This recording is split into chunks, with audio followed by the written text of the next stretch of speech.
Good evening दोस्तों।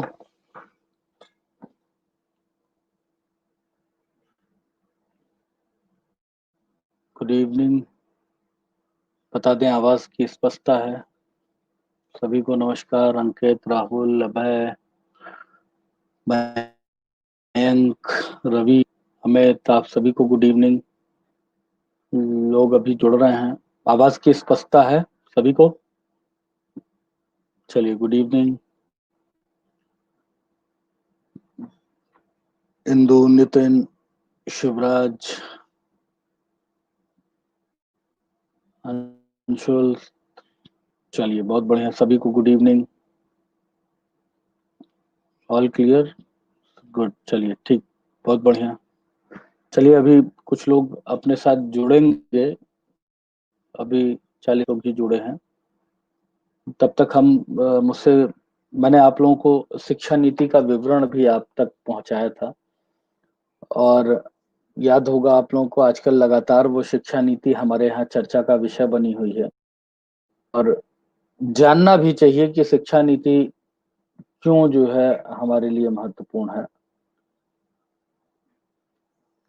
जैसे आप सभी जानते हैं कि हमारे यहाँ शिक्षा नीति बदले हुए परिदृश्य के अनुसार नहीं बदल रही है। क्यों नहीं बदल रही है, इसको भी बता दूं, क्योंकि याद रखिए आपकी परीक्षा के लिए बहुत इंपॉर्टेंट है ये पक्ष। इसीलिए मैंने आपके ग्रुप में उसका वो पीडीएफ सेंड कर दिया था कि आपको मेजर फैक्टर जो शिक्षा नीति के हों वो स्पष्ट हो जाएं। और जहां नहीं स्पष्ट होंगे उसके लिए मैं आपसे 10-15 मिनट की चर्चा कर देता हूं, ताकि आपकी और भी चीजें जो डाउट में है वो क्लियर हो जाए। क्या हटाना चाहिए, क्या जोड़ना चाहिए, ये सारे पक्ष भी आपको यहाँ पर समझने चाहिए। क्योंकि जब तक आप जानेंगे नहीं तब तक उसके प्रैक्टिकल इम्प्लीमेंटेशन पर आप नहीं अवगत हो पाएंगे। क्योंकि बड़ी सारी चीजें सुनने में अच्छी लगती हैं, जब उसके व्यवहारिक पक्ष पर आते हैं तब वो उतनी अच्छी रह नहीं जाती हैं। तो मैं उनके सभी सकारात्मक नकारात्मक सभी पक्षों पर चर्चा करूंगा आप लोगों के साथ। तो सबसे पहले एक ब्रीफ डिस्कशन हम आप लोगों के साथ कर लेते हैं। जो नई शिक्षा नीति को मंजूरी दी है अभी परसों आपके भारत सरकार के द्वारा, उस पर हम चर्चा कर लेते हैं। थोड़ी ऐतिहासिकता पर जाते हैं। हमारे यहाँ अ, जो आधुनिक शिक्षा पद्धति है उसकी प्रचार प्रसार का जो श्रेय प्रदान किया जाता है वो अंग्रेजों को प्रदान किया जाता है। अगर आपको पता हो तो इसकी शुरुआत जो हुई थी पाश्चात्य शिक्षा पद्धति की, 1813 के चार्टर एक्ट में पहली बार इस बात को स्थापित किया गया था कि भारतीय शिक्षा, विज्ञान, संस्कृति के संरक्षण के लिए ईस्ट इंडिया कंपनी प्रतिवर्ष 1 लाख रुपए व्यय करेगी। यद्यपि इस विषय में ईस्ट इंडिया कंपनी ने कुछ भी नहीं किया, अर्थात धरातल पर वह सारे पक्ष स्थापित नहीं हुए। और 1833 के चार्टर अधिनियम में फिर उन बातों को कहा गया कि शिक्षा के प्रचार प्रसार के लिए भारत में बल दिया जाए। अब शिक्षा किस प्रकार से दी जाए, इसको लेकर के बड़ा विरोध था, बड़ा विवाद विद्यमान था। और इस बात पर बल दिया जाने लगा कि शिक्षा का की प्रवृत्ति क्या हो। क्योंकि भारत में जो प्राच्य शिक्षा पद्धति थी जिसमें हम धार्मिक आधारों पर शिक्षा का अध्ययन करते थे, उन पक्षों का प्रचलन था। हिंदू लोग अपने वैदिक साहित्य के प्रक्रम में शिक्षा ग्रहण करते थे, मुस्लिम समाज के लोग अपने इस्लामिक शिक्षा पद्धति से अवगत होते थे, और उन धर्मों में जो तार्किकता थी, जो वैज्ञानिकता थी, उन पर हम चर्चा करते थे, अर्थात गणित आदि का अध्ययन वहां भी कराया जाता था। लेकिन आधुनिक पक्ष नहीं था, उसका झुकाव धर्म के प्रति ज्यादा था। जब यह विवाद स्थापित हुआ कि किन पद्धतियों से स्थापित किया जाए शिक्षा की पद्धति को, तो उस विवाद को देखते हुए लॉर्ड मैकाले की अध्यक्षता में जो है एक समिति का गठन हुआ। और लॉर्ड मैकाले की अध्यक्षता में उस समिति ने इस बात पर बल दिया कि भारत में पाश्चात्य शिक्षा को ही प्रसारित किया जाए। प्राच्य शिक्षा पद्धति को प्राइमरी लेवल पर उन्होंने स्थापित किया कि प्राथमिक शिक्षा जो है वो मातृभाषा में और स्थानिक स्तर पर होनी चाहिए। बाकी उन्होंने मिडिल स्कूल, आपके जो हायर हाई स्कूल और हायर स्टडीज के पक्ष पर स्थापना की थी। और आपको पता है इस दिशा में शिक्षा के विकास के लिए जो 1833 के बाद जो आयोग स्थापित हुआ था, उसे आप वुड्स डिस्पैच के रूप में जानते हैं 1854 में। और वुड्स डिस्पैच को शिक्षा का मैग्ना कार्टा कहा जाता है, क्योंकि उसने प्रारंभिक स्तर पर सबसे ज्यादा शिक्षा के पक्ष की प्रतिस्थापना की थी और इंग्लैंड विश्वविद्यालय के तर्ज पर कलकत्ता, बंबई और मद्रास विश्वविद्यालयों की 1956 में स्थापना की। वुड्स डिस्पैच के आधार पर जो शिक्षा का आधारभूत ढांचा स्थापित किया गया, उसी का परीक्षण करने के उद्देश्य से हमारे देश में उसके बाद 1882 में हंटर आयोग की स्थापना की गई। उसने और एक कदम आगे बढ़ करके शिक्षा के विकास में योगदान दिया और उसके बाद से पाश्चात्य शिक्षा का प्रक्रम काफी स्तर पर प्रसारित हुआ। भारत स्वतंत्र हुआ, आपको पता है कोई आयोग का गठन किया गया, कोठारी आयोग की रिकमेंडेशन के आधार पर यूजीसी की स्थापना, राधा स्वामी आयोग का गठन हुआ, राधा स्वामी आयोग के बाद कोठारी आयोग का गठन हुआ और स्वतंत्रता के बाद ये वो दो प्रमुख आयोग थे जिन्होंने काफी प्रबलता से जो है आप यहाँ शिक्षा के विकास पर बल दिया, यूजीसी की स्थापना की, जो तकनीकी शिक्षा है उसको प्रसारित करने पर बल दिया, पाठ्यक्रम की व्यवस्था पर बल दिया, लेकिन शिक्षा की प्रवृत्ति मोर और लेस वो लॉर्ड मैकाले वाली ही बनी रही, जिसमें मिडिल स्कूल के बाद की जो शिक्षा पद्धति थी वो 2+2+3+2 की व्यवस्था थी। मतलब 8वीं तक आप पढ़ेंगे, उसमें 5वीं और 8वीं में बोर्ड की परीक्षाएं होती थी, फिर +2 होता था जिसमें 9th-10th होता था वो 2 वर्ष का, फिर +2 होता था 11th और 12th का, फिर +3 होता था ग्रेजुएशन का और 2 साल का फिर एमए होता था। यह व्यवस्था आपके यहाँ चली रही, बनी रही यह व्यवस्था। हमारी जो पुरानी जो पॉलिसी थी आपकी एजुकेशन पर, वह 1946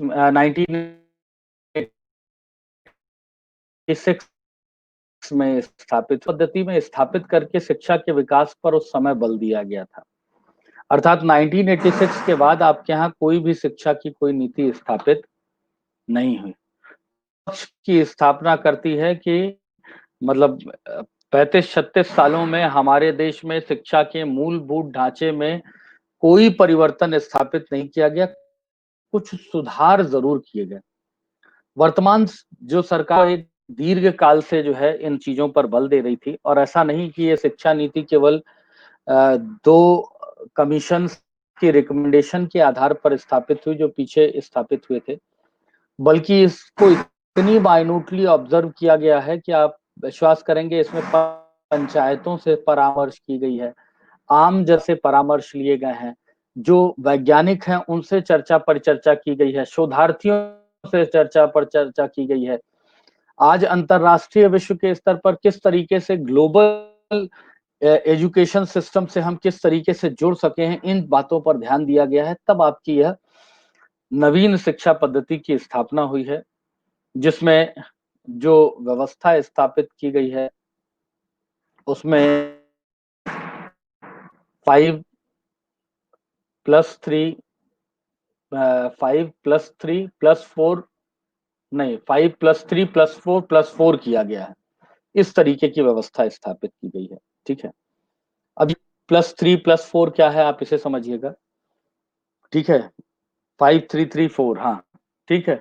अब इसमें क्या है कि इसमें जो व्यवस्था स्थापित की गई है उसमें तीसरी तक की जो कक्षा रहेगी उसमें किसी तरीके का परीक्षा प्रक्रम को स्थापित नहीं किया गया। मतलब वो बैगलेस एजुकेशन की जो प्रवृत्ति थी जिसमें शिक्षा के प्रति बच्चे का रुझान विकसित किया जाए, उसके बेसिक फंडामेंटल जो अप्रोच हैं उनको जो है प्रायोगिक स्तरों पर स्थापित किया जाए ताकि शिक्षा में रुचि का सृजन हो सके। तो तीसरी तक की शिक्षा में बेसिकली 2 चीजों पर बल दिया गया है। तीसरी तक की शिक्षा पद्धति में आंगनवाड़ी के साथ उसको जोड़ करके स्थापित करने की बात की गई है और शिक्षा प्रक्रम में प्रायोगिकता पर बल दिया गया है। ठीक है, उसके बाद 5वीं और 8वीं, मतलब तीसरी के बाद आप 8वीं तक जब जा रहे हैं तो 5वीं और 8वीं में महत्वपूर्ण परीक्षाओं की बात की गई है। 10वीं का बोर्ड जो है उसको कैंसिल किया गया है। ठीक है, 10वीं का बोर्ड अब नहीं रहेगा और उसके बाद फिर वो जो जो बाद का 3 है वो 12th तक की परीक्षा प्रक्रम में स्थापित होता है और +4 ले आ दिया गया। अब यहाँ पर एक जो बड़ी चीज की गई है, इसको समझिएगा कि इंटरडिसिप्लिनरी अप्रोच स्थापित किया गया है। पहली महत्वपूर्ण चीज, इंटरडिसिप्लिनरी अप्रोच का मतलब स्कूल एजुकेशन में अब तक बहुत सीमित स्तर पर इंटरडिसिप्लिनरी था। जहां आपके जब आप साइंस पढ़ते थे तो आपके ऑप्शनल सब्जेक्ट के रूप में हिंदी, अंग्रेजी, कंप्यूटर, फिजिकल एजुकेशन जैसी चीजें थी, जो कहीं इंटरडिसिप्लिनरी को प्राइमरी स्तर पर स्थापित करती थी। इनको कहीं ज्यादा व्यवहारिक बनाया गया है इंटरडिसिप्लिनरी अप्रोच को। अर्थात अब आप मेजर और माइनर सब्जेक्ट की व्यवस्था की गई है। अब आप फिजिक्स और केमिस्ट्री के साथ म्यूजिक या एग्रीकल्चर जैसे सब्जेक्टों को भी लेकर के पढ़ सकते हैं। अर्थात अब आपके रुचि प्रक्रम पर भी बल दिया गया है।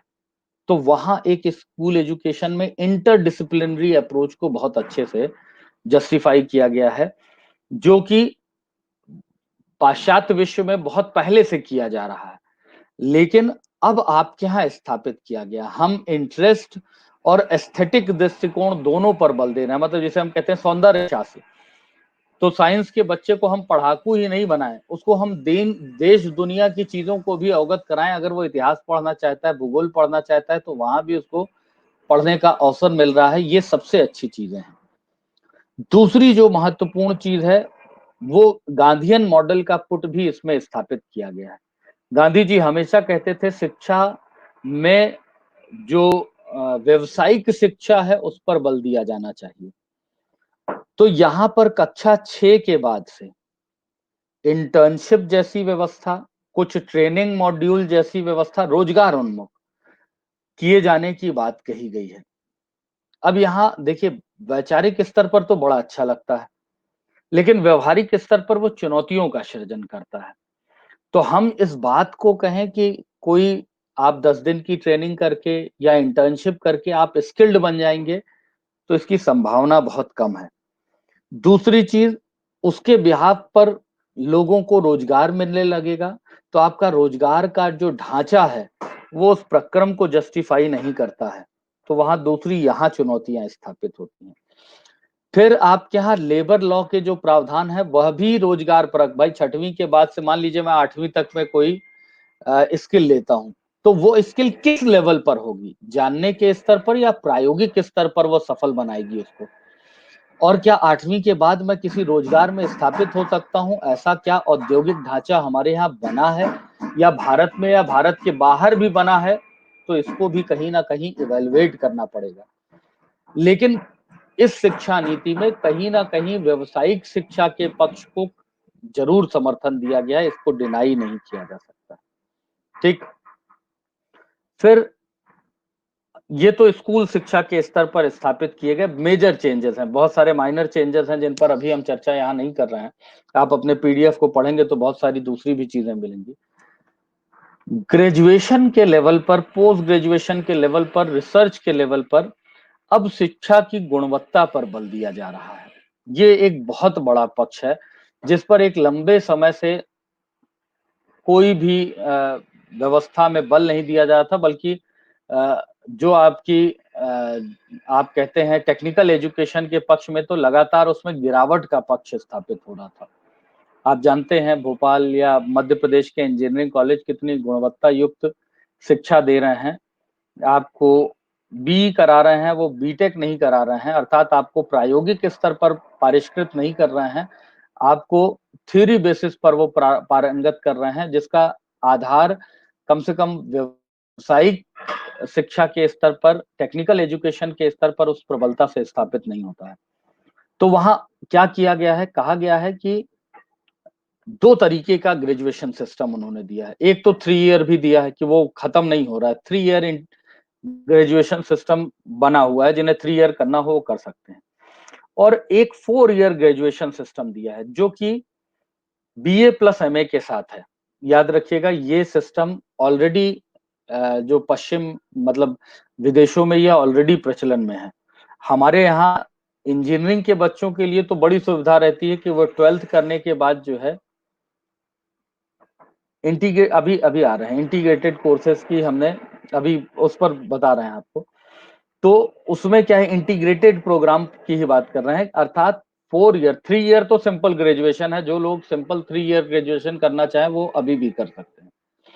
लेकिन इंटीग्रेटेड ग्रेजुएशन और पोस्ट ग्रेजुएशन प्रोग्राम उन्होंने इंट्रोड्यूस किया। इसका आधार समझ लीजिएगा, विदेश में जो शिक्षा पद्धति है, ठीक है, वो 2+3 और +3 की है, ठीक है।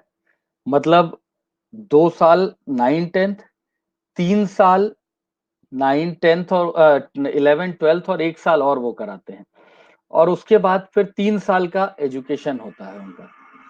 जब हम अपने यहाँ से करके जाते थे, सामान्यतया जो टेक्निकल नहीं है उनकी बात नहीं कर रहे हैं, तो हमारे यहाँ क्या होता था, मान लीजिए मैं आर्ट साइड से बिलोंग करता हूँ या मैं कॉमर्स से बिलोंग करता हूँ, तो मैं कहाँ जा रहा हूँ, मैं 2 साल 9th-10th कर रहा हूँ, 2 साल 11th-12th कर रहा हूँ और 3 साल का मैं क्या कर रहा हूँ, मैं कोर्स कर रहा हूँ ग्रेजुएशन का। तो वहां जब मैं एडमिशन लेता था तो उनके मॉड्यूल में मैं सेट नहीं होता था, अर्थात मेरा 1 साल का जो कोर्स होता था वो वहां के कोर्स से कम होता था। अतः यहाँ ग्रेजुएशन करने वाले को 1 साल का कोई डिप्लोमा आदि करके जाना पड़ता था, जिससे वो जो 5-7 साल का जो सिस्टम था वो डेवलप हो पाता था, 2+3+3 वाला। अब उस गैप को रिफिल किया जा रहा है कहीं ना कहीं इस इंटीग्रेटेड कोर्स के माध्यम से, कि आप 4 साल में ग्रेजुएशन और पोस्ट ग्रेजुएशन दोनों कर रहे हैं, और अब आपको एमफिल नहीं करनी है। अभी उस पर भी आएंगे, एमफिल कराना ठीक है नहीं ठीक है, एमफिल नहीं कर रहे हैं, बल्कि अब आप इंटीग्रेटेड प्रोग्राम के बाद सीधे पीएचडी करने में कैपेबल हैं। ग्लोबल वर्ल्ड के स्तर पर आप में कैपेबिलिटी है, तो अब आप कहां पहुंच जाएंगे, आप सीधे अपने 4 ईयर प्रोग्राम के बाद विदेश में जाकर के, क्योंकि आपके यहाँ बीएससी भी 3 साल का ही कोर्स होता है, आपको पता है, तो अब आप किसी भी दूसरी विदेशी यूनिवर्सिटी में जाकर के सीधे आप पीएचडी कोर्स में एनरोल्ड होने में सक्षम है। इवन आप अपने यहाँ भी एनरोल्ड होने में सक्षम है, लेकिन इसको ज्यादा गुणवत्ता युक्त बनाने के लिए, उस गैप को फिल करने के लिए ये व्यवस्था की गई है। तो अब आपका जो एजुकेशन सिस्टम नई शिक्षा पद्धति से स्थापित हो रहा है, वो कहीं ना कहीं जो डेवलप्ड नेशन की एजुकेशन सिस्टम है उससे मैच करता, वो गैप फिल हो जाएगा इसके माध्यम से। स्मृति ईरानी ने भी दिल्ली विश्वविद्यालय में 4 साल का किया था, जिस उस समय हुआ था, लेकिन आज वो स्थापित कर दिया गया है इसके माध्यम से, इंटीग्रेटेड कोर्स के माध्यम से। फिर एमफिल जैसा जो कोर्स होता था, जितनी सेंट्रल यूनिवर्सिटीज हैं, वो दिल्ली यूनिवर्सिटी, जेएनयू, जितनी सेंट्रल यूनिवर्सिटीज हैं, वहां एमफिल का कोर्स कराया जाता है, मास्टर ऑफ फिलोसफी है, और ये 2 साल का कोर्स था। मास्टर ऑफ फिलोसफी के बाद आप डॉक्टर ऑफ फिलोसफी अर्थात पीएचडी के लिए जो है आगे बढ़ते थे। तो वो इंटीग्रेटेड होकर के, अगर सही समय की बात की जाए तो 2 वर्ष का एमफिल और 2 वर्ष का पीएचडी, तो 4 साल में आपका पीएचडी एमफिल पीएचडी के साथ कंप्लीट हो जाता था। तो एमफिल वो प्राथमिक डिग्री होती थी जिसको कंप्लीट करके आप डॉक्टरेट के लिए आगे अग्रसरित होते थे। अब जब इस पर एमफिल पीएचडी पर चर्चा की गई, तो इसको समझिएगा कि इसका आधार जो देखा गया वो सकारात्मक नहीं था। एक तो हमारे यहाँ जो डॉक्टरेट हो रही है वो गुणवत्ता युक्त नहीं हो रही है।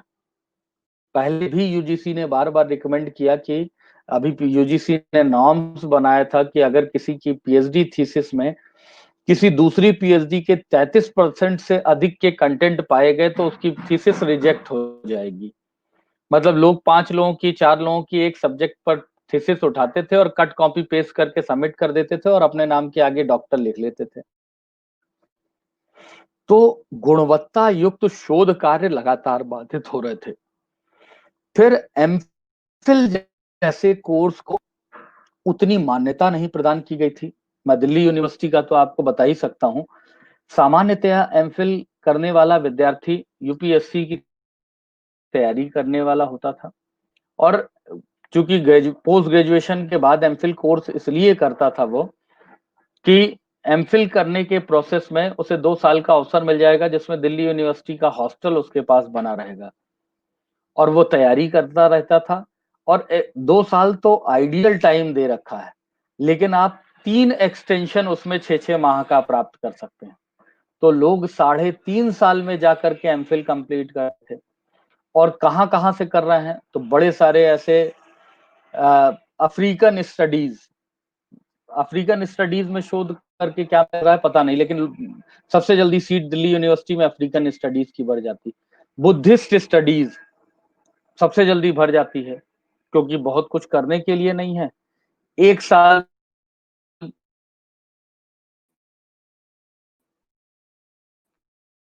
की और एग्जामिनर आपको जान रहा हो जाते हैं, तो आप अपनी हॉस्टल की लेगेसी को 3.5 साल तक बनाए रहते हैं। ऐसे बड़े सारे एग्जाम्पल मेरे पास हैं, जिसके आधार पर मैं कह रहा हूँ। तो वो गुणवत्ता जो थी एमफिल की, वो वस्तुतः नहीं बनी थी। और यही कारण था कि अब सरकार शोध, क्योंकि आप 21वीं शताब्दी में हैं, जहां अब आप जीवन यापन कर रहे हैं, तो वैज्ञानिक युग के स्तर पर अब आप जो है कहीं ना कहीं इस बात पर बल दिया जा रहा है कि आप गुणवत्ता युक्त शोध कार्य करें, गुणवत्ता युक्त शिक्षा ग्रहण करें। और बार बार इस बात पर बल दिया जा रहा है कि गुणवत्ता में वृद्धि होनी चाहिए शिक्षा की। और जब भी शिक्षा में गुणवत्ता का पक्ष स्थापित होता है, तो सरकार ने अपने लिए जो गुणवत्ता युक्त शिक्षा का लक्ष्य रखा है, वो 2035 तक का रखा है। क्योंकि जो मॉड्यूल शिक्षा नीति का उन्होंने बनाया है, उसके लिए उनके पास अधोसंरचना नहीं है। अर्थात उसके आदर्श मानक जब स्थापित होंगे, तो वह जाएंगे 2035 में जाकर के पूर्ण होंगे, तब वह इस शिक्षा नीति पर सरकारी ढांचे पर सही तरीके से कार्य कर पाएंगे। अर्थात इस शिक्षा नीति में गुणवत्ता पर बल देने का मतलब निजी शिक्षा पद्धति पर इस पर दबाव बनेगा, क्योंकि उनके पास पेइंग कैपेसिटी ज्यादा होती है। तो निजी यूनिवर्सिटीज में शायद आपके यहाँ इस पक्ष में, तो शिक्षा के निजीकरण पर इस पर शायद थोड़ा सा बल दिया जा सकता है। अब आपकी शिक्षा महंगी हो जाएगी, इसमें भी कहीं कोई दो राय नहीं है। और ऑनलाइन प्रक्रम पर बड़ा बल दिया जा रहा है। अर्थात 21वीं शताब्दी में कहीं ना कहीं ऑनलाइन प्रक्रम शिक्षा पद्धति के बहुत ज्यादा रिलेवेंट हुए हैं, क्योंकि हम जानते हैं कि आज बहुत सारे ऐसे कोर्स कंटेंट मॉड्यूल प्रोवाइड किए जा रहे हैं, जिसमें आप पे कीजिए, आपको वो ऑनलाइन आपको डिग्री डिप्लोमा जैसी चीजें उपलब्ध हो रही हैं। तो उन पर भी लगातार बल दिया जाए। और एक खासकर हिंदी भाषी राज्यों के लिए बड़ी अच्छी व्यवस्था की गई है, और वो है सर्टिफिकेट, डिप्लोमा और डिग्री की व्यवस्था, जो पूर्व में विद्यमान नहीं थी। मैं अपने यहाँ के चयनित विद्यार्थियों की बहुत सारे बात कर रहा हूँ, जिन्होंने अपने इंजीनियरिंग के 1-2 वर्ष पढ़ने के बाद अपनी शिक्षा को क्विट किया, और फिर वो बीबीए कर लिए या बीएससी कर लिए या बीए कर लिए, और उसके बाद करने के बाद फिर उन्होंने तैयारी वारी करके अपना स्थान सुरक्षित किया। अर्थात हमारे यहाँ 12th के बाद 2 ही विकल्प होते हैं, मेडिकल कर लो या इंजीनियरिंग कर लो। और बहुत लोगों का रुझान उसकी तरफ नहीं होता है, जिसके कारण से चुनौतियों का सृजन होता है। बहुत बार आदमी एडमिशन लेने के बाद ये लगता है कि ये तो मुझसे होगा ही नहीं। तो वहाँ एक बड़ी अच्छी व्यवस्था की गई है। आपका जैसे मोबाइल बैंकिंग में वॉलेट बना दिया जाता है, वैसे ही वॉलेट आपका अब एजुकेशन वॉलेट बन जाएगा, कि आप जितने वर्ष शिक्षा लेंगे मतलब कोर्सेज में, हायर एजुकेशन में, वो आपके वॉलेट में सिक्योर होगा, और एक निश्चित टेन्योर तक वो सेव रहेगा, जिसको आप अपने एकेडमिक प्रोसेस में अडॉप्ट कर सकते हैं। फॉर एग्जाम्पल अगर हम बात करें, आप किसी भी डिग्री, जैसे आपने इंजीनियरिंग की आपने, तो इंजीनियरिंग करने के प्रोसेस में पहले साल अगर आपने छोड़ दिया, तो आपको सर्टिफिकेट कोर्स का प्रमाण पत्र दे दिया जाएगा। आपने 2 वर्ष अगर आपने किया है, तो आपको डिप्लोमा की डिग्री पर डिप्लोमा का आपको सर्टिफिकेट दिया जाएगा। और 3 वर्ष से ऊपर अगर आप कर रहे हैं, तो आपको डिग्री प्रदान की जाएगी, लेकिन पूर्ण डिग्री नहीं होगी। मान लीजिए आज मैंने 3 साल इंजीनियरिंग करके छोड़ दिया, किसी परिस्थिति वश कर लिया, पारिवारिक परिस्थिति हो सकती है, आर्थिक परिस्थिति हो सकती है, तो वो 3 वर्ष आपके सेव हो गए एक निश्चित टेन्योर में, जिसकी अवधि लगभग 4 से 5 वर्ष उन्होंने निर्धारित की है। तो उस निश्चित अवधि में आप जब भी चाहेंगे, तो 1 वर्ष का अतिरिक्त कोर्स करके आप अपनी डिग्री को पूर्ण बना सकते हैं, जो पूर्व स्थापित व्यवस्था में नहीं थी। तो अगर हम बात करें तो वर्तमान शिक्षा पद्धति में बहुत सारे सकारात्मक परिवर्तन, लेकिन आधारभूत ढांचा की चुनौतियां अभी भी हमारे साथ जुड़ी हुई है, इस बात को हम नकार नहीं सकते हैं। आंगनवाड़ी और स्कूल को जोड़ना अपने आप में बड़ी चुनौतियां हैं, क्योंकि आंगनवाड़ी ऑलरेडी एक अलग निकाय अब तक हमारे यहाँ बना रहा है। उसको स्कूल के साथ जोड़ करके उन बच्चों को उस गुणवत्ता के साथ, पोषण के साथ शिक्षा दे पाना, वो अभी बड़ी चुनौती है। व्यावसायिक शिक्षा 6वीं क्लास के बाद से उसकी एडॉप्टेबिलिटी की बड़ी चुनौती है। जो ड्रॉप आउट रेशियो की बात कर रहे हैं, जो शिक्षक स्थापना की बात कर रहे हैं, या जो कोर्स मॉड्यूल की बात कर रहे हैं, उसका इंफ्रास्ट्रक्चर डेवलप करना, स्वदेशी भाषाओं में कंटेंट का विकास करना, ये सब अभी हमारे लिए एक चुनौतीपूर्ण व्यवहार है। लेकिन सरकार ने लक्ष्य रखा है, सरकार उस दिशा में प्रयास करेगी और उसमें बड़े सारे सकारात्मक परिवर्तन है, जिस पर अभी बहस करना बहुत उचित नहीं होगा। शायद 1-2 वर्ष बाद इसके प्रारूप हमारे सामने और व्यवस्थित रूप में आएंगे, तब हम उसका ज्यादा व्यवस्थित तरीके से अवलोकन कर सकेंगे। तो नई शिक्षा नीति में ये सारे पक्ष थे जिन पर मुझे आपके साथ चर्चा करनी थी। ऑनलाइन शिक्षा एक विजित शिक्षक का क्योंकि शिक्षक शिक्षा के साथ मानवीय गुणों का भी देखिए, ऑनलाइन आज की डेट में निश्चित रूप में आप इस बात को समझिएगा कि आप उस फेज में शायद पैदा नहीं हुए हैं जो प्रारंभिक कंप्यूटर का युग था। जितनी बड़ी आपकी स्टडी टेबल होगी, उतना बड़ा कंप्यूटर मैंने देख रखा है।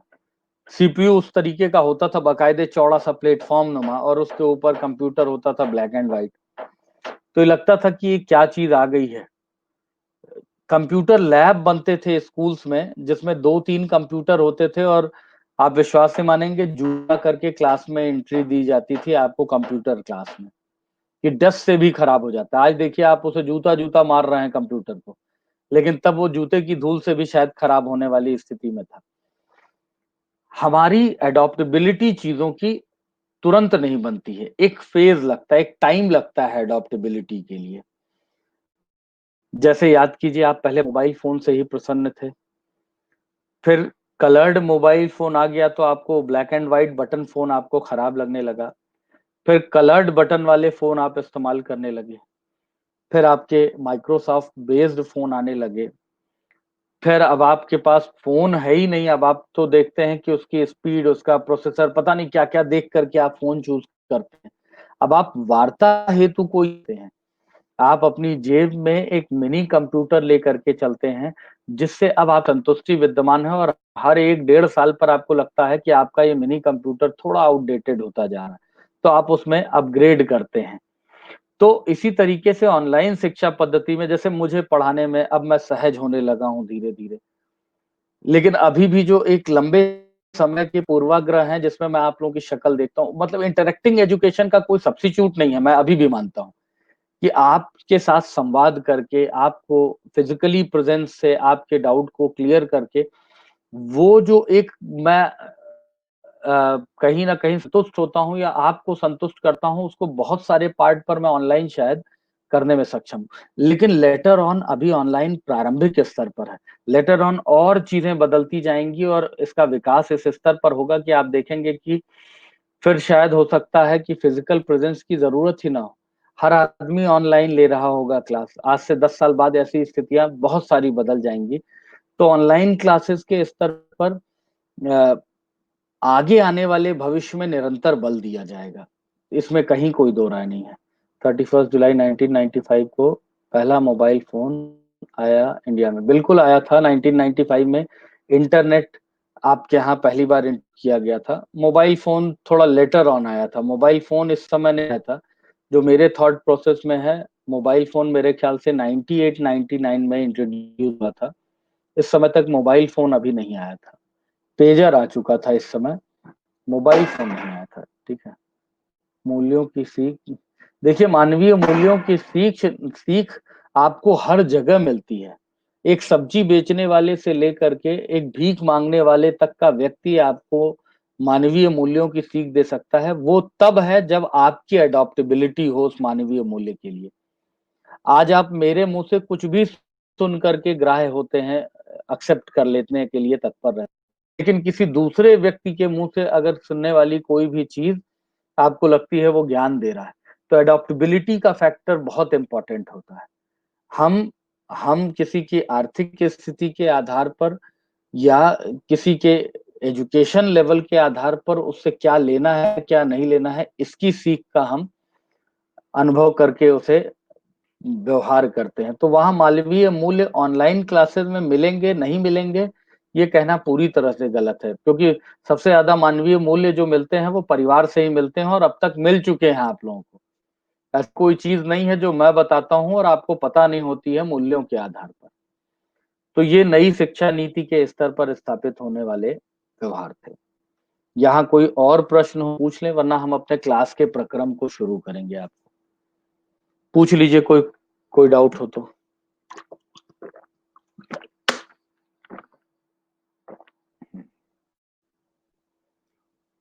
आगे बढ़े हम लोग, अनुमति है आप लोगों की, या प्रश्न हो तो भी लिख करके पूछ लीजिए।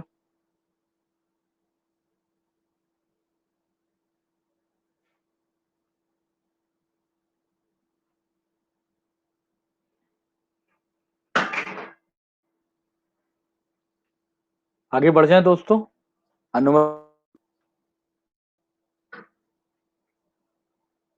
सर आवाज कट रही है, आवाज आ रही है सभी को, मुझे स्पष्ट कर दीजिए, ये भी स्पष्ट कर दीजिए और आगे बढ़ने की अनुमति दे दीजिए, तो आगे भी बढ़ जाऊं मैं।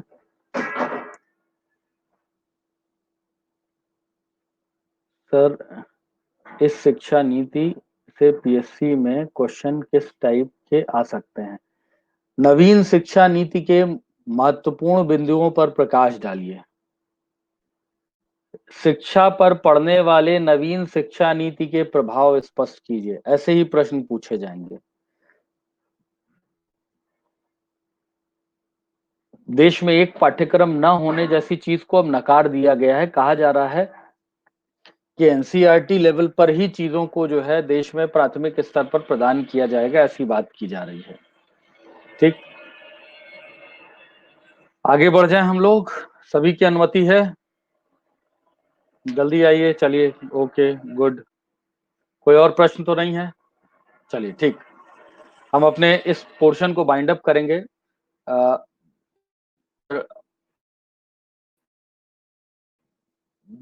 नेक्स्ट टॉपिक पर आने की कोशिश करेंगे। देखिए, मेरे ख्याल से 2-3 क्लास में प्रतियोगिता परीक्षा के लिए कैसे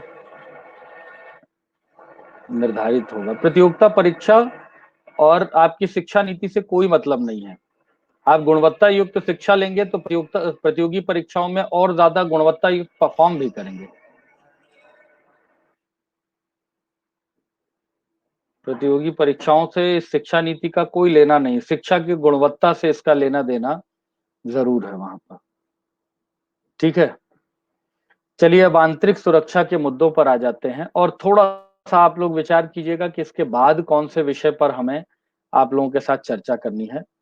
कोशिश करेंगे कि 2 विषयों के साथ हम चीजों को आगे बढ़ाएं। जैसे आप लोग एमपी बार बार कह रहे थे, तो एमपी के एनालिटिकल पार्ट पर आ जाएंगे, या जो भी आप लोग निर्धारित करेंगे उस पर अभी डिबेट मत कीजिएगा, उस पर बाद में हम चर्चा करेंगे।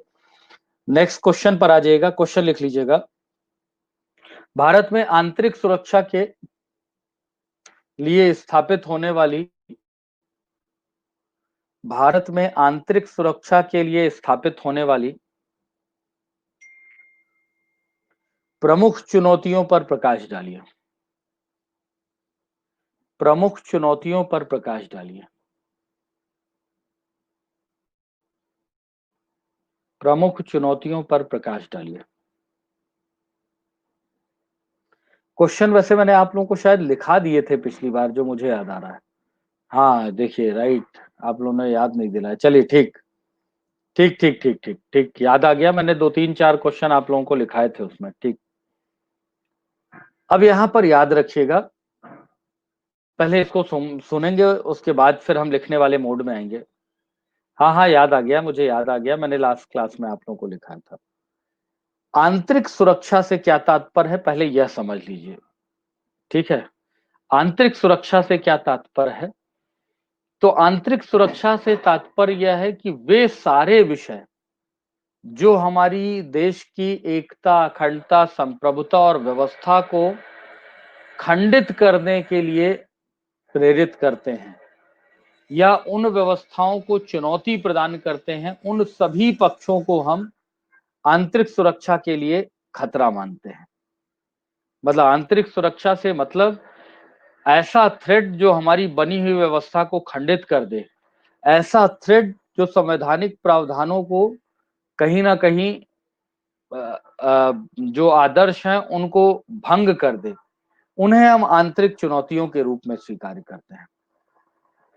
अब यहाँ पर याद रखने की जरूरत यह है कि भारत एक बहुलतावादी देश है, जिसे आप कहते हैं आप उसे सकारात्मक रूप में जब कहते हैं तो यूनिटी विद डाइवर्सिटी आप कहते हैं या डाइवर्सिटी विथ यूनिटी आप कहते हैं, इस पक्ष की आप स्थापना करते हैं।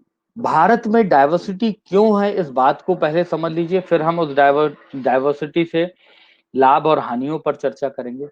भारत में डाइवर्सिटी इस कारण से है क्योंकि भारत को भारत के रूप में संगठित किया गया। भारत कभी भारत के रूप में स्थापित नहीं रहा। समय काल परिस्थितियों में अलग जाति, अलग धर्म, अलग भाषा, अलग क्षेत्र के लोगों को क्या किया गया? मिलाया गया। और अंग्रेजों ने जो एक विस्तृत क्षेत्र की स्थापना की थी भारत के रूप में, उसके आधार पर भारत को स्थापित किया। हम जानते हैं कि अंग्रेजों का जो शासन वो पुलिस शासन था, सैन्य शासन था। सेना और पुलिस के बल पर उन्होंने प्रबलता पूर्वक गैर मानवीय मूल्यों के आधार पर अपनी शासन सत्ता की स्थापना की। जब भारतीय जनमानस, जब उस भौगोलिक जनमानस जो विविधतापूर्ण थी का शोषण एकाकार हुआ, शोषण एकाकार होने का मतलब सभी का एक ही शोषण कर रहा था, तो उस डाइवर्सिटी में यूनिटी आ गई कि हम अपने शोषक से संघर्ष करेंगे। उस यूनिटी ने हमारे स्वतंत्रता संग्राम पर बल दिया और स्वतंत्रता संग्राम के एक दीर्घकालिक प्रयास में उस यूनिटी को मजबूती मिली और देश को स्वतंत्रता भी स्थापित हुई। लेकिन स्वतंत्रता के साथ ही यूनिटी में जो डाइवर्सिटी थी वह प्रबल होने लगी क्योंकि अंग्रेजों ने उस डाइवर्सिटी को और ज्यादा बढ़ावा देना शुरू कर दिया था, जिसमें भाषा, धर्म, क्षेत्र ये सारे पक्ष स्थापित थे और देश विभाजन के साथ स्वतंत्र हुआ था। लेकिन जो स्वतंत्रता संग्राम का नेतृत्व करने वाले लोग थे, उन्होंने कुछ आदर्शों को स्वीकार किया था और उन्होंने कहा था कि उन आदर्शों पर ये डाइवर्सिटी की यूनिटी बनी रहेगी और इसीलिए आर्टिकल 1 के आधार पर India is A union of state कह करके संबोधित किया गया, जहां राज्यों का अस्तित्व संघ के द्वारा स्थापित किया गया। अर्थात राज्य मिलके संघ नहीं बना रहे थे, बल्कि संघ के द्वारा राज्यों का सृजन किया गया। अमेरिका में संघीय ढांचा इसलिए है क्योंकि राज्यों ने संघ को बनाया, लेकिन हमारे यहां संघ ने राज्यों के स्वरूप की स्थापना की। अतः आपने संघ ने क्या किया?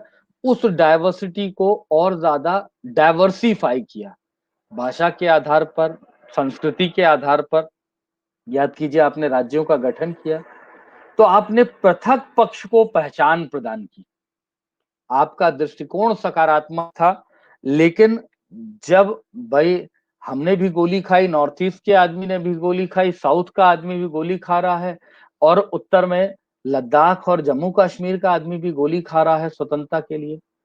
लेकिन जब व्यवस्था स्थापित हो रही है तो सभी को अगर समान रूप में संरक्षण नहीं मिल रहा है तो वह असंतोष को जन्म देता है और वह असंतोष उस डाइवर्सिटी जो यूनिटी के लिए बहुत आपने इंटीग्रल कल्चर उस डाइवर्सिटी में यूनिटी बना करके स्थापित किया था जिसे सकारात्मक मानते थे, वहां एक असंतुष्ट तबका स्थापित हुआ जिसने कहीं ना कहीं उस डाइवर्सिटी को अपने अस्तित्व के विषय के रूप में प्रतिस्थापित किया और नई चुनौतियों ने जन्म दिया, जिससे समय समय पर आपके यहाँ राजनीतिक, आर्थिक, सामाजिक और धार्मिक चुनौतियों का सृजन होता है।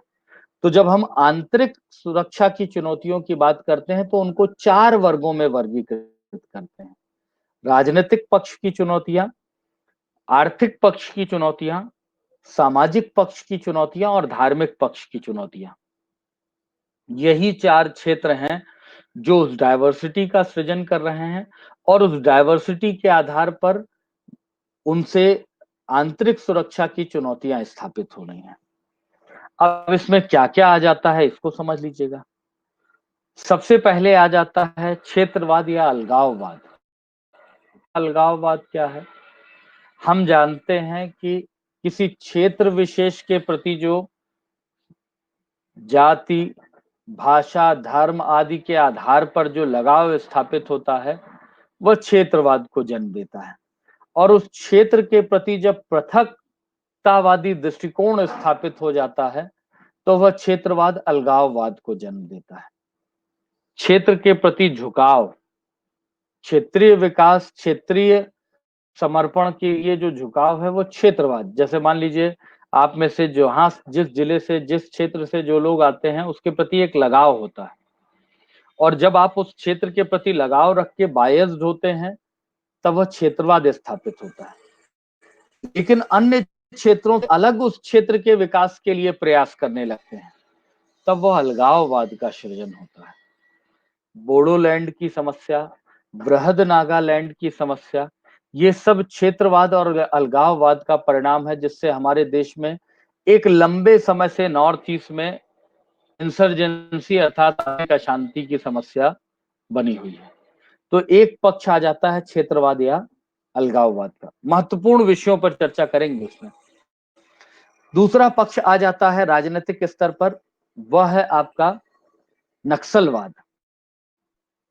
आपको पता है कि कान्हू मजूमदार और सान्याल के द्वारा जो है इसको स्थापित किया गया था नक्सलवाड़ी जैसे क्षेत्र से और भूमि के असमान वितरण से यह असंतोष जो है 60-70 के दशक में प्रारंभ हुआ था।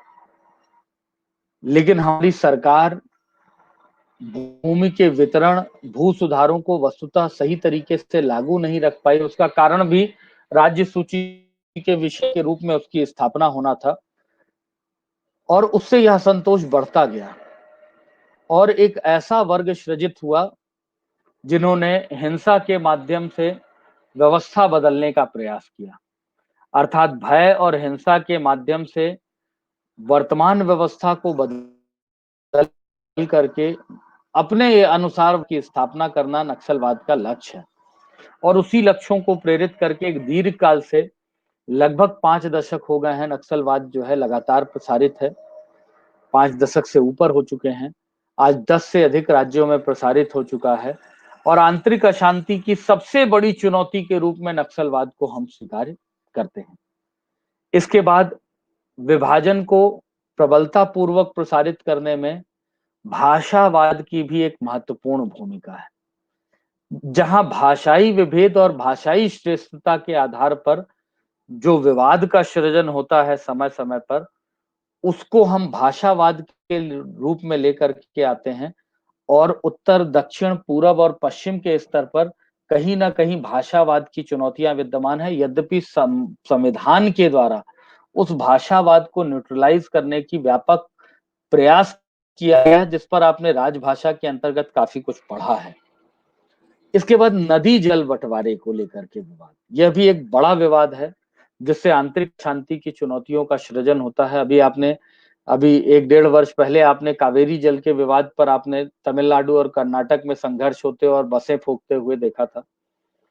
हमारे देश में चाहे प्रायद्वीपीय नदियां हों, चाहे आपकी हिमालयी नदियां हों, वो अंतरराज्यीय अपवाह क्षेत्र में प्रवाहित होती हैं। इंटर स्टेट उनका फ्लो है, वाटर फ्लो, और वहां नदी जल के बंटवारे को लेकर के समय समय पर राज्यों के बीच में विवाद उत्पन्न होता है। चाहे कावेरी नदी का हो, चाहे कृष्णा नदी का हो, चाहे हमारे यहाँ नर्मदा नदी का हो, इन सभी में राज्यों के बंटवारे को लेकर के चुनौतियां स्थापित हुई जिससे समय समय पर जो द्वंद्व सृजित होता है उसको हम इस नदी जल बंटवारे में लेते हैं। लेकिन अनुच्छेद 262 के अंतर्गत एक पृथक नदी जल बंटवारे के संदर्भ में ट्रिब्यूनल स्थापित करके इसे भी न्यूट्रलाइज करने की दिशा में प्रयास किया गया है। लेकिन फिर भी समय समय पर यह विवाद उदित होते हैं और हमारे लिए चुनौतियों का सृजन करते हैं। इसके अलावा एक बड़ी चुनौती हमारे देश में है। विकसित होते हुए देश के रूप में भारत के लिए एक आंतरिक अशांति के लिए बड़ी चुनौती भ्रष्टाचार है। भ्रष्टाचार कैसे चुनौती है? तो हम जानते हैं इस भ्रष्टाचार के माध्यम से जो हमारे सामने आ रही है वह देश के विकास को बाधित कर रहा है, अनैतिक व्यवहारों को प्रोत्साहित कर रहा है और शासन प्रशासन के लक्ष्यों को भी खंडित कर रहा है। हम जानते हैं भ्रष्टाचार के प्रति भी हम संवेदनशील हैं, तभी हमने लोकपाल और लोकायुक्त जैसी व्यवस्था को 2014 में अपने यहाँ प्रतिस्थापित कर दिया, जो इस बात को बताता है हम इसके प्रति भी सचेत हैं। तो ये राजनीतिक पक्ष पर स्थापित होने वाली आंतरिक अशांति की चुनौतियां हैं। ठीक, एक एक करके लिखे, आप सभी को अनुमति होगी। जिनको विस्तार देना है केवल उन्हीं को हम विस्तार देंगे, बाकी सबको हम आपको पॉइंटर में लिखा देंगे वहां पर। ठीक है, ऑल क्लियर? ठीक, बढ़ जाए आगे। लिखेंगे आप लोग यहां पर? चलिए ठीक, लिखिएगा यहां पर, लिखिएगा। भारत भारत एक दीर्घ काल से ही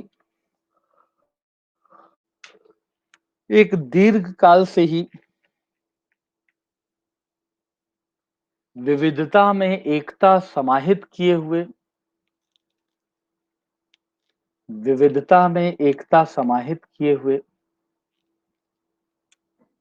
स्थापित राष्ट्र है,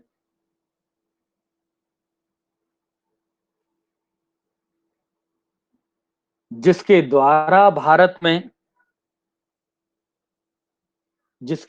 भारत में एक समृद्ध सामाजिक संस्कृति,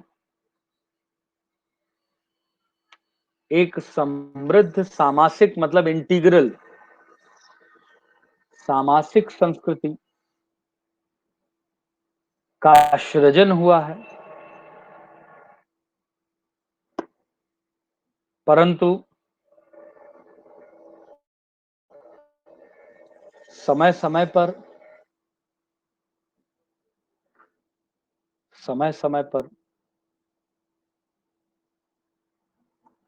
विविध प्रकार के विभेद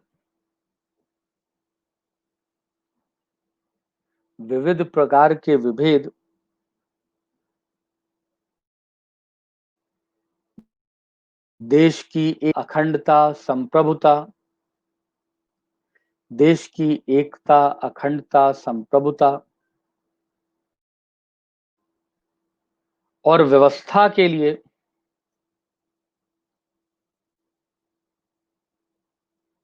चुनौतियों का सृजन करते हैं,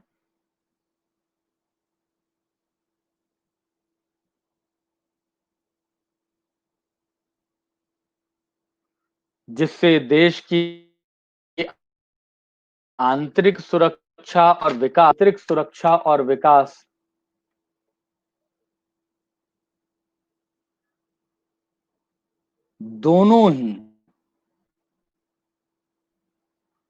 दोनों ही प्रभावित होते हैं।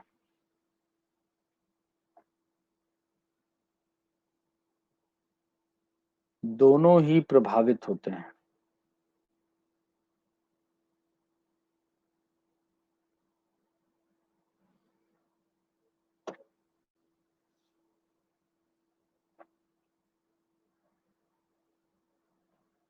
आगे लिखिएगा इसमें, देश के आंतरिक सुरक्षा के लिए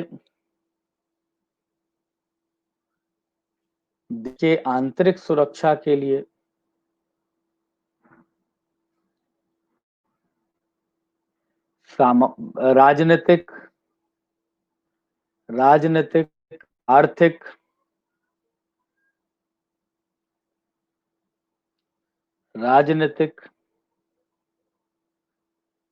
आर्थिक सामाजिक और धार्मिक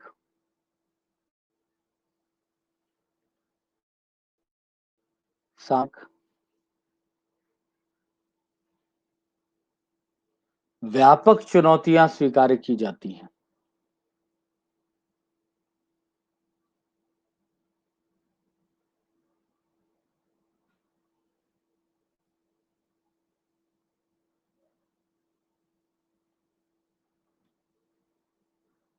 अब सबसे पहले हेडिंग डालिएगा राजनीतिक चुनौती। इसमें हम अलग अलग आपको एलिब्रेट करके लिखाएंगे, लेकिन अगर कंबाइन पूछा जाएगा तो इस पैराग्राफ को केवल लिख लीजिएगा। सबसे पहले लिखिएगा राजनीतिक चुनौती।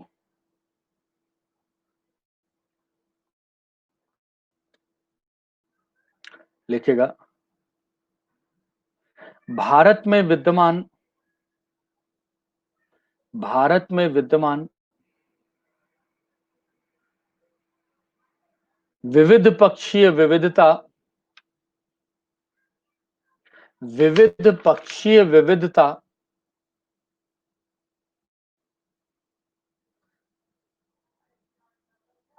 विविध पक्षीय विविधता राजनीतिक चुनौतियों का सृजन करती है,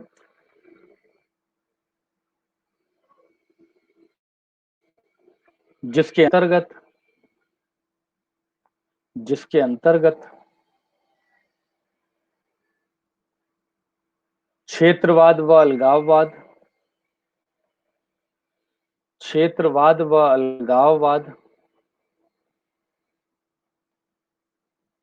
नक्सलवाद,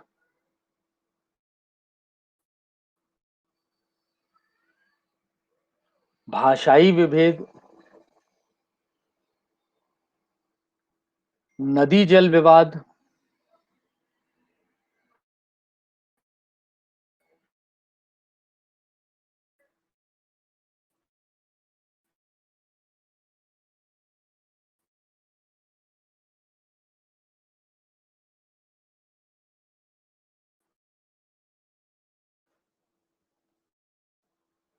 किया जाता है।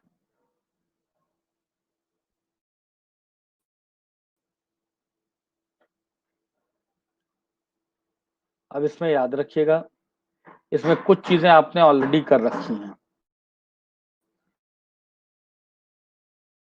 वीडियो रुक रहा है।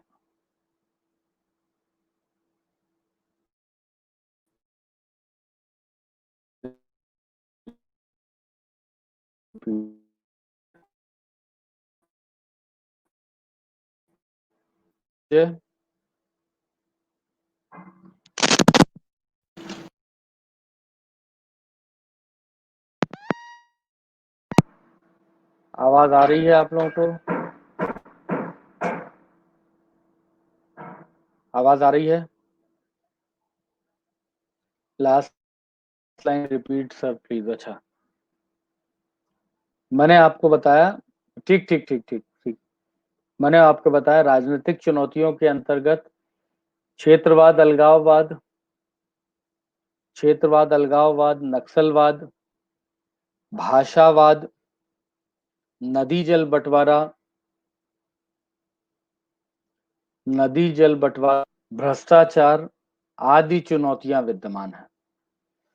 अब यहाँ नदी जल बंटवारा और भ्रष्टाचार, ये दो चीजें आपको बिल्कुल स्पष्ट हैं क्योंकि आपने पढ़ रखा है। नदी जल बंटवारा, भ्रष्टाचार और भाषावाद भी आप थोड़ा बहुत जानते हैं, ऐसा नहीं है। बाकी जो नहीं जान रहे हैं वो मैं आपको एलिब्रेट करूंगा, लिखा दूंगा। बाकी अब आपको पता है। वहां पर सामाजिक संस्कृति का मतलब इंटीग्रल कल्चर। कल आपको पता है बकरीद है, तो ऐसा नहीं है कि हम केवल मुस्लिम वर्ग समूह को छुट्टी दे रहे हैं, हम सभी उसे सेलिब्रेट कर रहे हैं। आप भी बकरीद के अवसर पर जो भी आपके मुस्लिम वर्ग समूह के लोग हैं उनको विशेष प्रोवाइड करेंगे, जिस भी स्तर पर आप प्रोवाइड कर रहा हूं। तो एक दूसरे के यहाँ आना जाना, एक दूसरे के धर्म संस्कृति के प्रति सम्मान का दृष्टिकोण सामाजिक संस्कृति का एग्जाम्पल होता है। आप दशहरे में रावण जब चलाते हैं तो आपको पता होना चाहिए कि रावण बनाने वाला एक बड़ा पक्ष जो है वो मुस्लिम समूह से संबंधित है, लेकिन आप ये नहीं कहते हैं कि समूह का आदमी आपके त्योहार में क्यों बना रहा है।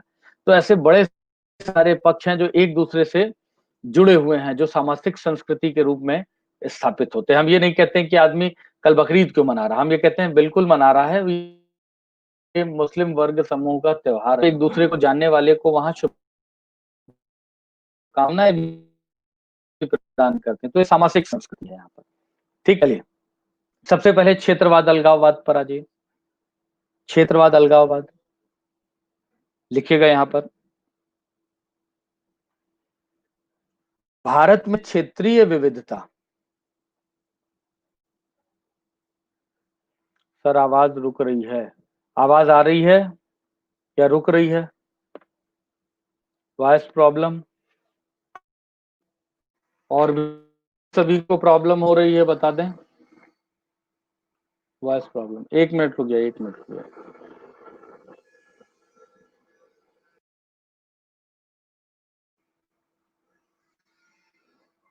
अब आवाज आ रही है बता दें। आप स्पष्ट है, क्लियर है? अब चलिए, ओके, ठीक, चलिए ठीक, लिखिएगा यहाँ पर। भारत एक क्षेत्रीय विविधता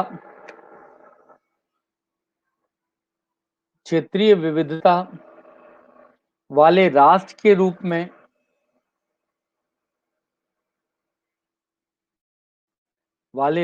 रूप में विद्यमान है।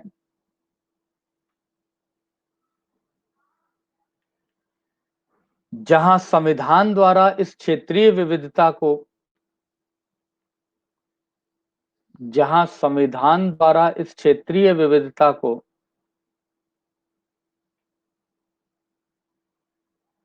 क्षेत्रीय विविधता को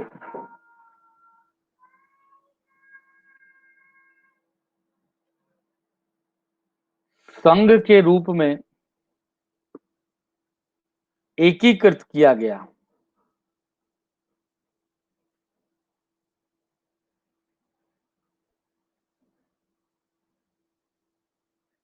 क्षेत्र, धर्म,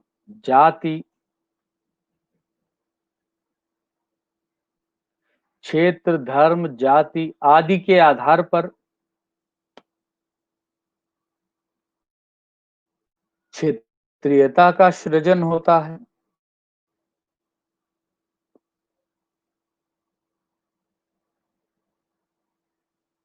तथा इस क्षेत्रीयता की भावना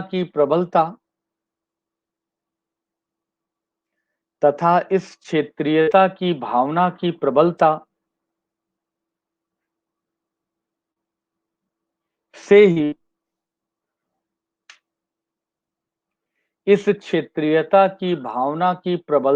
ही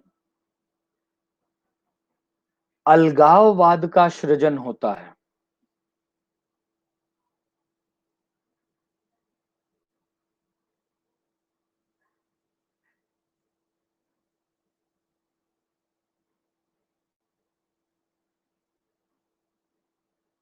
जहां जाति, धर्म, भाषा के आधार पर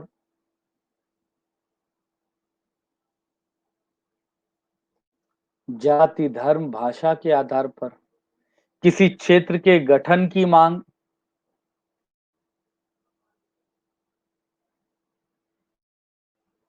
उसके विकास की मांग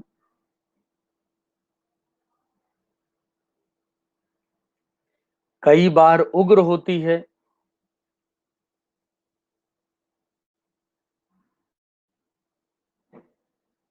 और हिंसक रूप में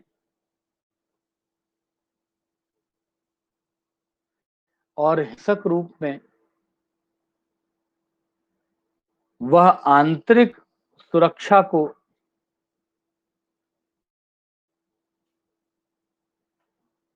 चुनौती प्रदान करती है। चुनौती प्रदान करती है।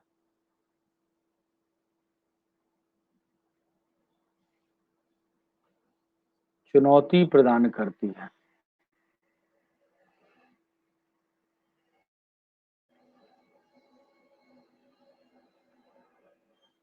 जैसे उत्तर पूर्व में बोडोलैंड, बृहद नागालैंड, बृहद नागालैंड आदि की मांग, आदि की मांग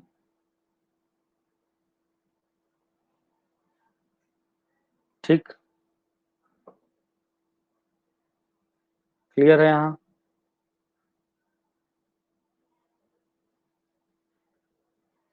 क्लियर है?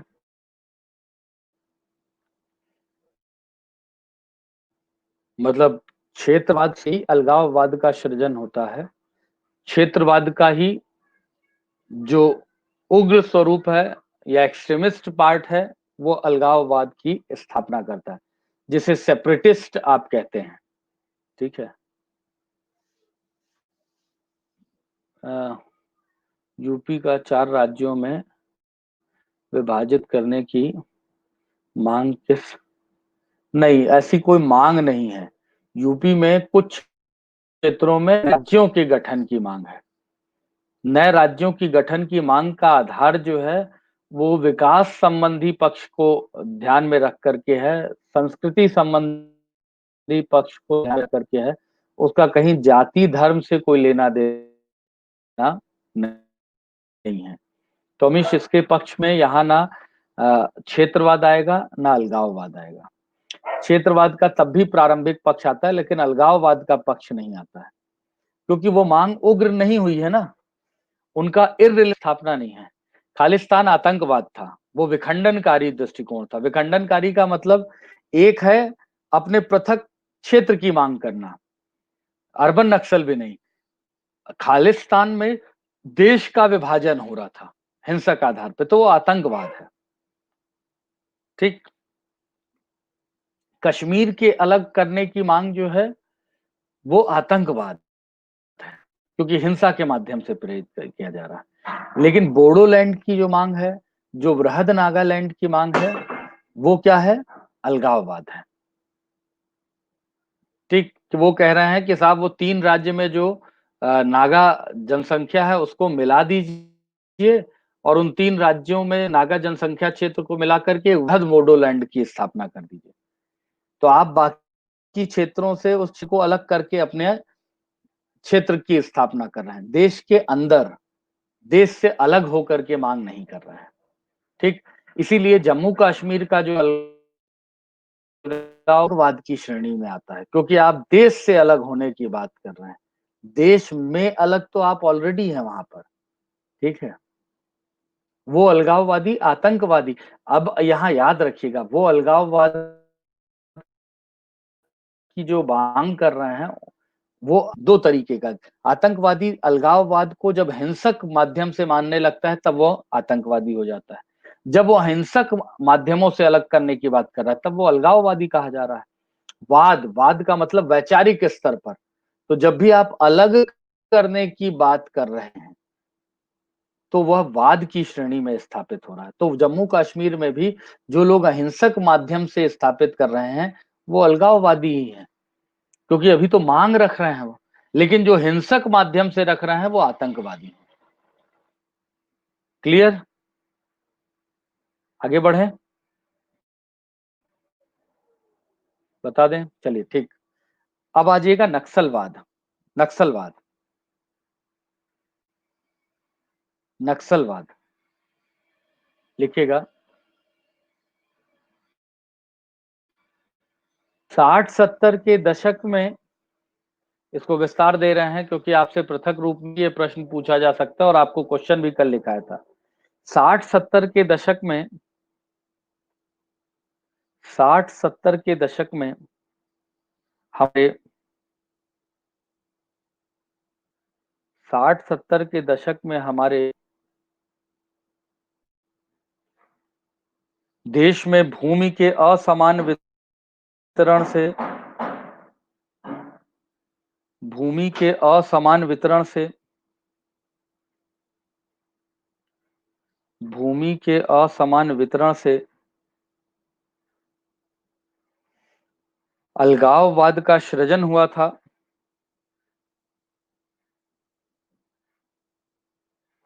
अलगाववाद का सृजन हुआ,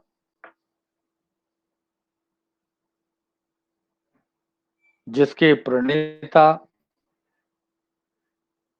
चारू मजूमदार और कानू सरकार, चारू मजूमदार और कानू सरकार थे।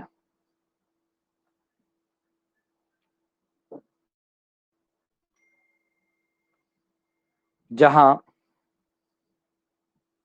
जहां नक्सलवाद का स्वरूप हिंसक हुआ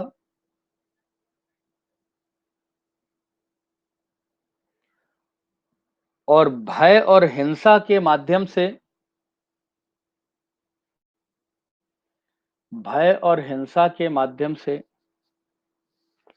वे विद्यमान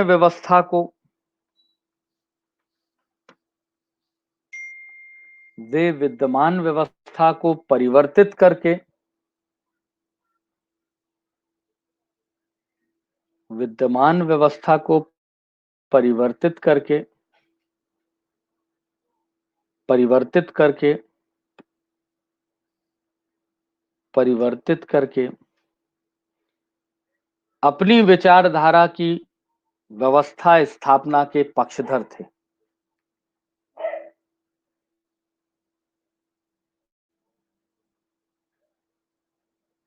अपनी व्यवस्था स्थापना के पक्षधर थे।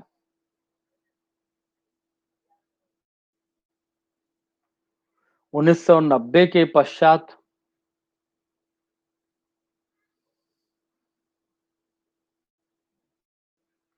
यह आंदोलन का अधिक विस्तार हुआ,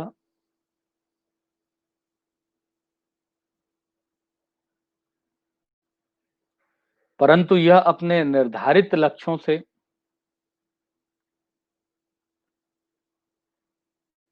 भटक गया।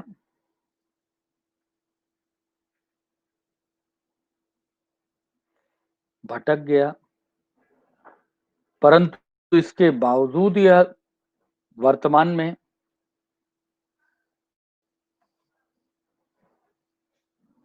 इसके बावजूद यह वर्तमान में 10 से अधिक राज्यों में प्रसारित हो चुका है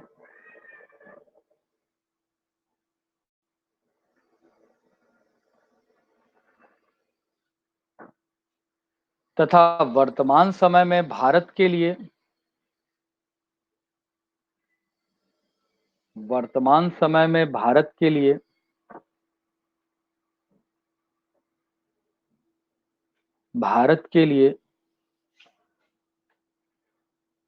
सबसे बड़ी आंतरिक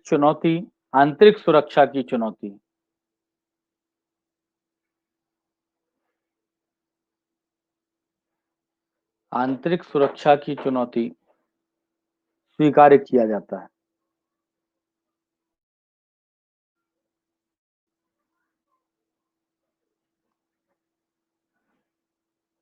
क्योंकि नक्सलवाद प्रसारित क्षेत्रों में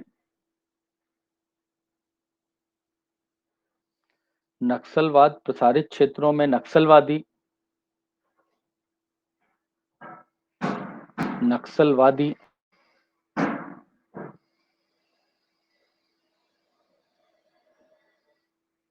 विकास कार्यों को पूर्णतया प्रभावित करते हैं,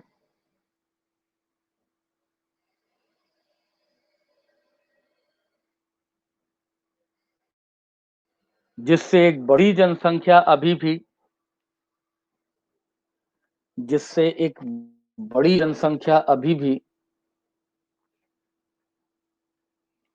देश की मुख्य धारा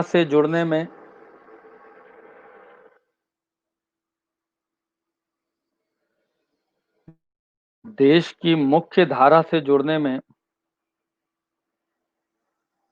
सक्षम नहीं है।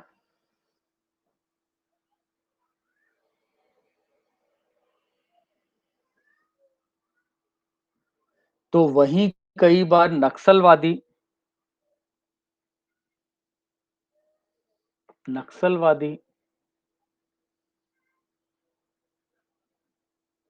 देश विरोधी गतिविधियों और लोगों से भी संबद्ध होकर देश की एकता, अखंडता और संप्रभुता को देश एकता, अखंडता और संप्रभुता को प्रभावित करते हैं।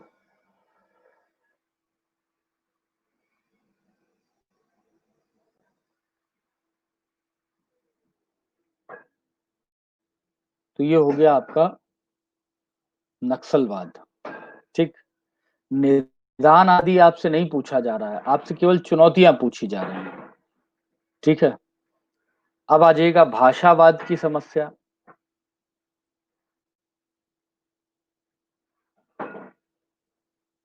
भाषावाद की चुनौती लिखिएगा। भारत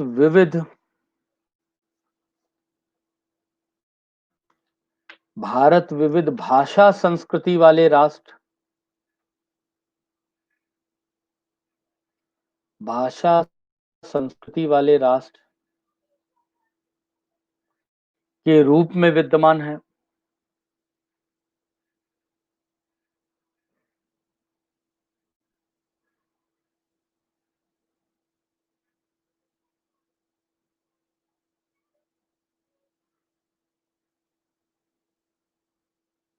नक्सलवाद, आर्मी का प्रयोग नक्सलवाद के खिलाफ क्यों नहीं?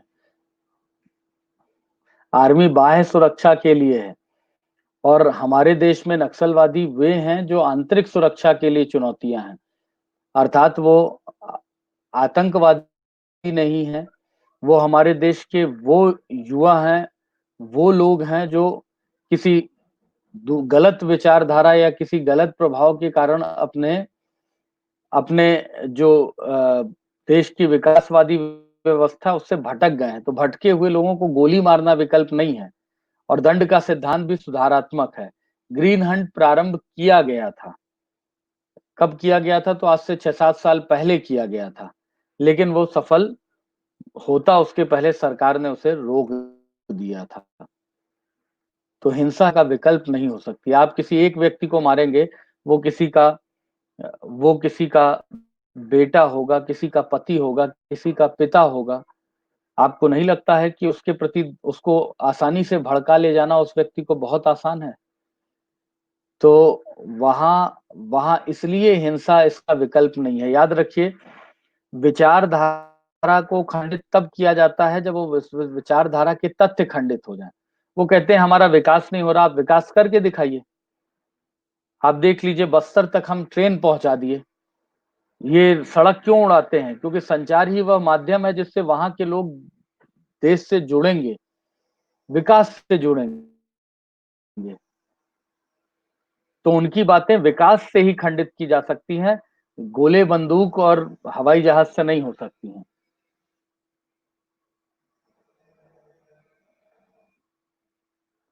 शहरी नक्सल एक नई संकल्पना है, कुछ नहीं। शहर में बैठे वे लोग जो नक्सलवादी विचारधारा को अपना वैचारिक समर्थन प्रदान करते हैं, उनके हितों की बात करते हैं, उन्हें हमने अर्बन नक्सल, शहरी नक्सल नहीं, इंग्लिश टर्म है उसका, अर्बन नक्सल कह करके संबोधित किया है।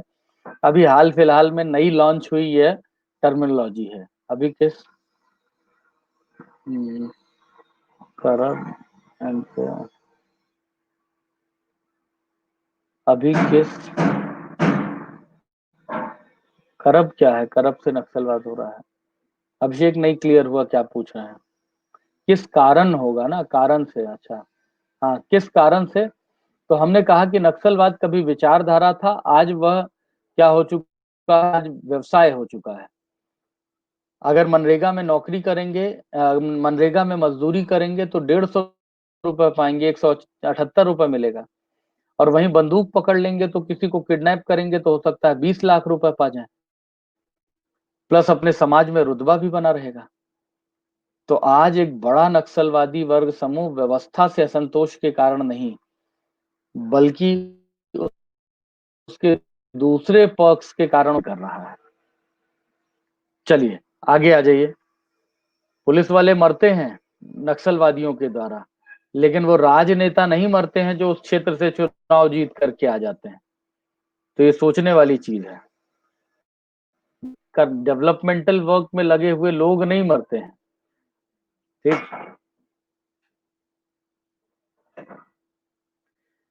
इनकी फंडिंग आदि कैसे होती है? तो अब आज की डेट में फिरौती लेते हैं, वहाँ डेवलपमेंटल कार्य करने वाले लोगों से हिस्सा लेते हैं, राजनेताओं से सपोर्ट मिलता है, फिर शहरों में विद्यमान जो लोग हैं, वह भी उनके हितार्थ भाई माओ की विचारधारा है ना, तो मार्क्सवादी विचारधारा के लोग उनको अपना समर्थन प्रदान करते हैं। इसीलिए जहाँ भी मार्क्सवादी विचारधारा का ज़्यादा संरक्षण है, वहाँ देखिए उनका विस्तार भी आपको ज़्यादा मिलता है। पश्चिम बंगाल आदि तक काफ़ी है उनमें। ठीक, अब आ जाइएगा भाषावाद। भारत विविध भाषा संस्कृति वाला राष्ट्र है। भारत विविध भाषा संस्कृति वाला राष्ट्र है, जहां विविध भाषाएं परिष्कृत रूप में हजारों वर्षों से विद्यमान है।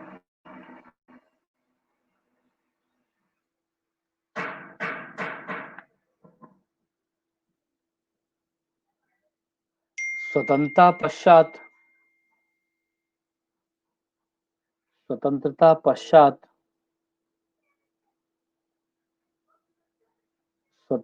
पश्चात निर्मित संविधान में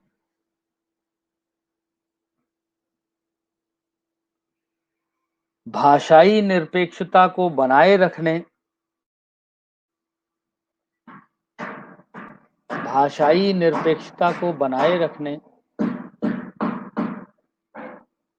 का व्यापक प्रयास किया गया।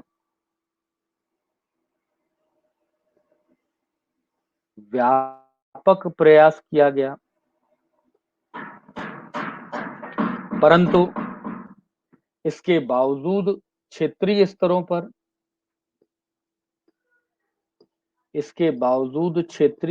पर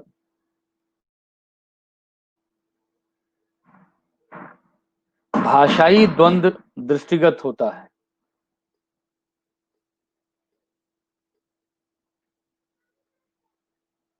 जिनसे समय समय पर भाषाई श्रेष्ठता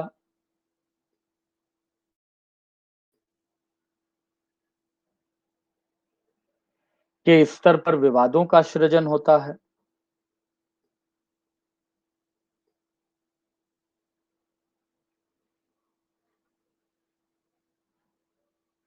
और राजनीतिक व्यवहारों के कारण कई बार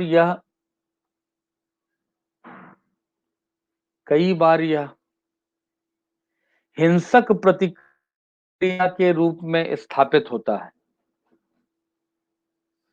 हिंसक प्रतिक्रिया के रूप में स्थापित होता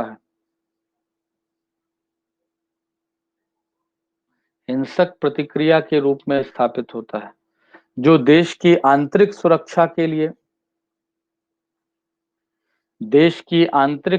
के लिए चुनौती के रूप में स्वीकार किया जाता है।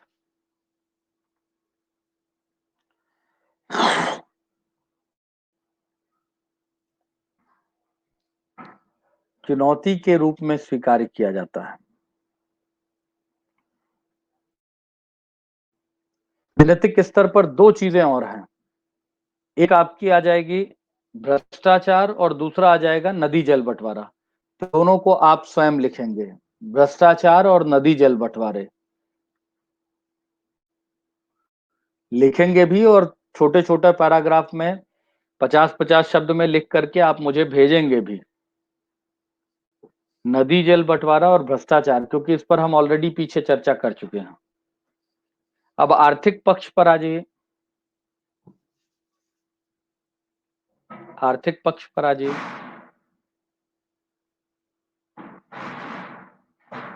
लिखिएगा, देश की आंतरिक सुरक्षा की चुनौतियों के रूप में आर्थिक पक्ष को भी महत्वपूर्ण स्वीकार किया जाता है।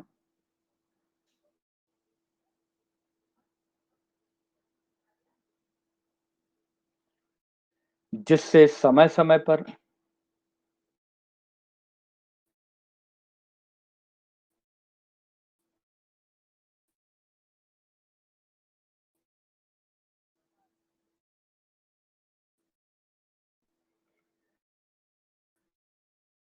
जिससे समय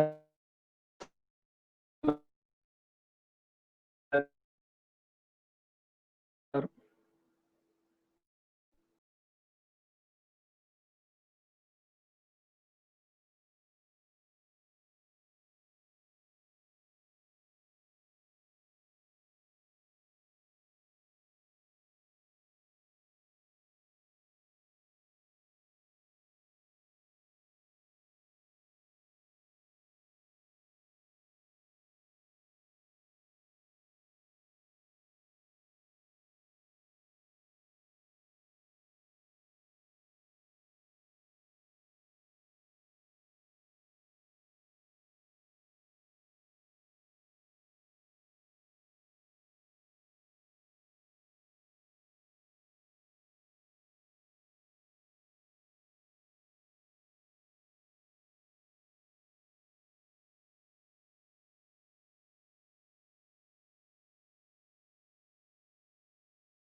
चलिए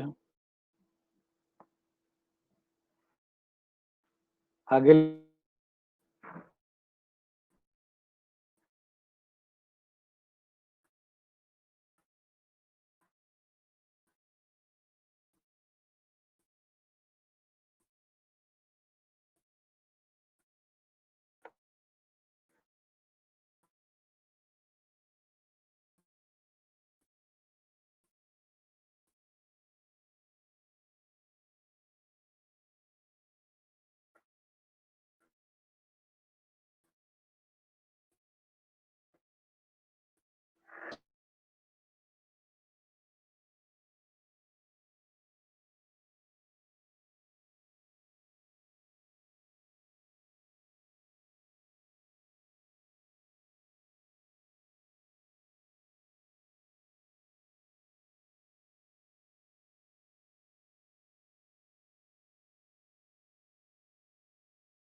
अब ठीक है, अब बता दें मुझे।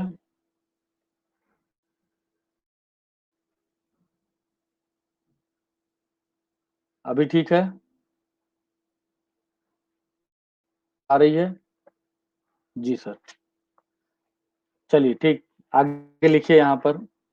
चलिए ठीक है, बहुत बढ़िया। लिखिएगा यहाँ पर,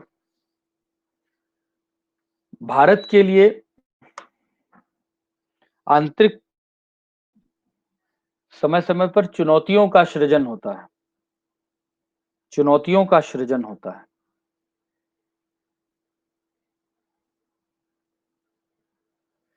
भारत के लिए आर्थिक चुनौतियों के अंतर्गत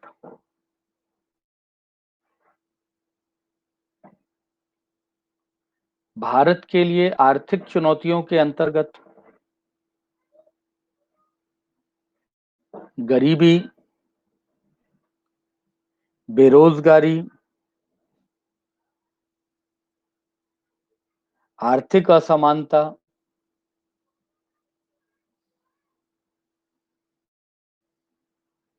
आर्थिक असमानता, काला धन, काला बाजार, काला धन, काला बाजार, गैर निष्पादित परिसंपत्तियां, एनपीए जिसे आप कहते हैं, गैर निष्पादित परिसंपत्तियां,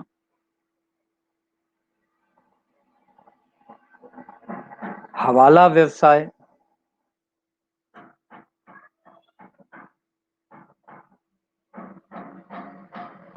आदि को स्वीकार किया जाता है। आदि स्वीकार किया जाता है।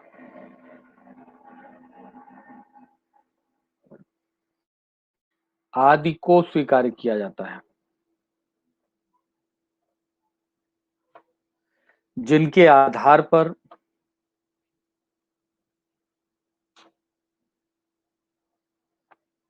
जिनके आधार पर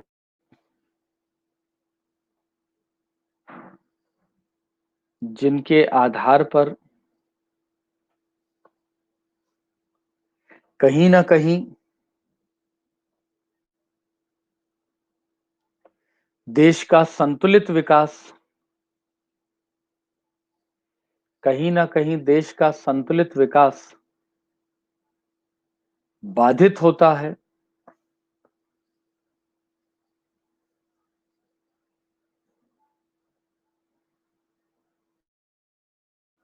ये रुक जाइए, अभी सब बताएंगे आपको। बाधित होता है। इससे इससे एक बड़े वर्ग के मध्य आर्थिक द्वंद्व की स्थितियां सृजित होती हैं। आर्थिक द्वंद्व की स्थितियां सृजित होती हैं। द्वंद्व की स्थितियां सृजित होती हैं।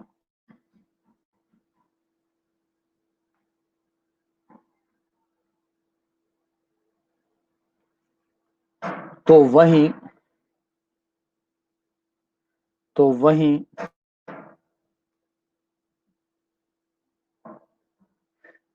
तो वहीं सरकार के आर्थिक प्रयास भी अपने मूल लक्ष्य तक पहुंचने में सफल नहीं होते हैं।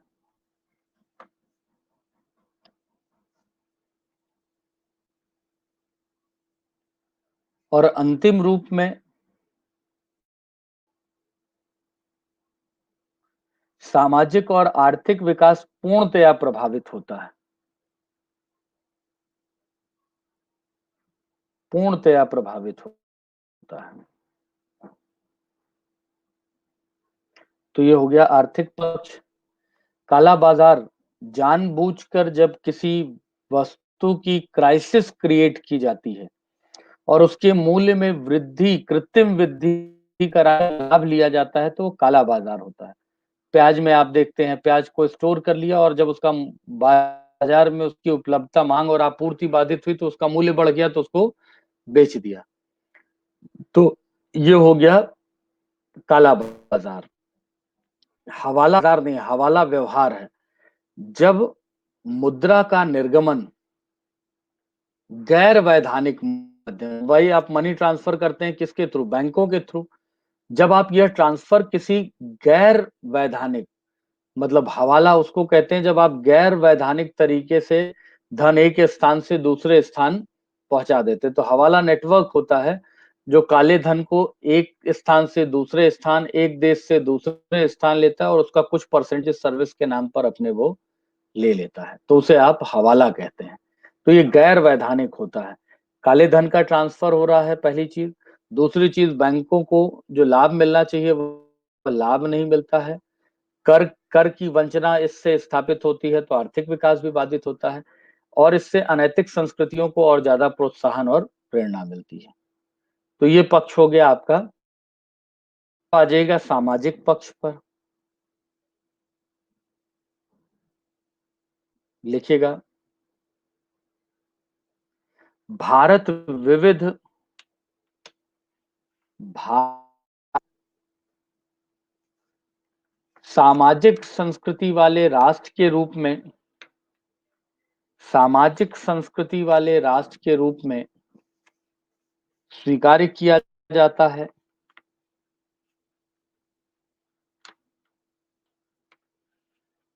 जहां सामाजिक विभेद भी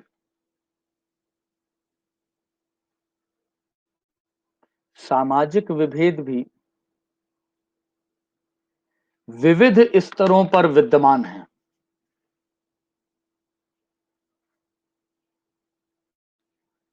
विविध स्तरों पर विद्यमान है। जिनसे द्वंद्व की स्थितियों का सृजन होता है, जिनसे द्वंद्व की स्थितियों का सृजन होता है,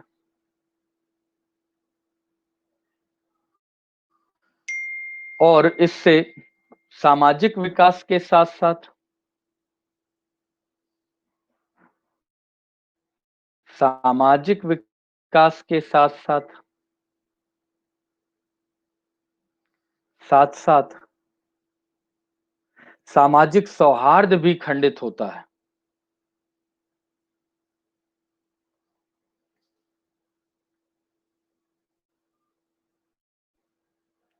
इन सामाजिक चुनौतियों के अंतर्गत इन सामाजिक चुनौतियों के अंतर्गत जातिवाद,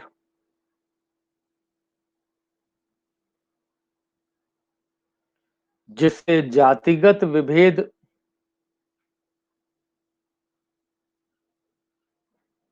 और द्वंद्व की स्थापना होती है,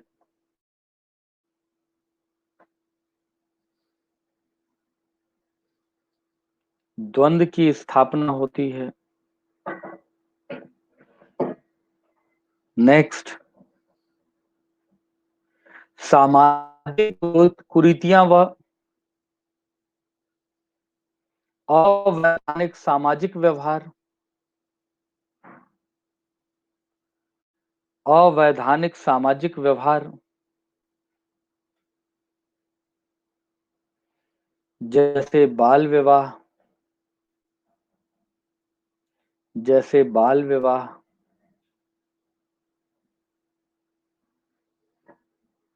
दहेज प्रथा, लैंगिक विभेद,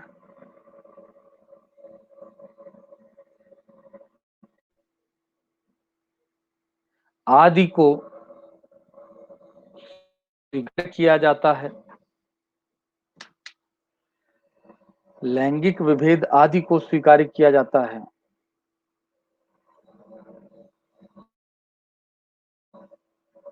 जो संतुलित सामाजिक विकास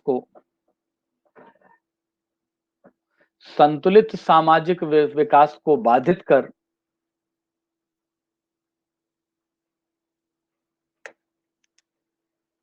द्वंद्व की स्थितियों का सृजन करते हैं।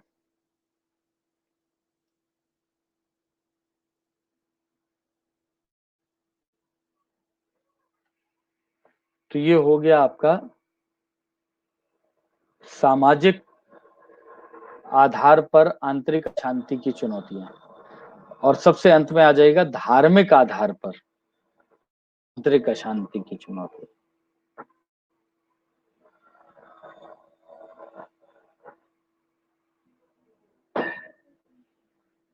लिखेगा, भारत एक विविध धर्म संस्कृति वाले राष्ट्र के रूप में विविध धर्म संस्कृति वाले राष्ट्र के रूप में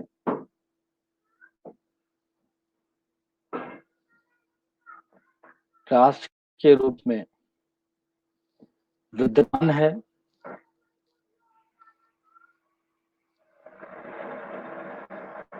राष्ट्र के रूप में विद्यमान है, जहां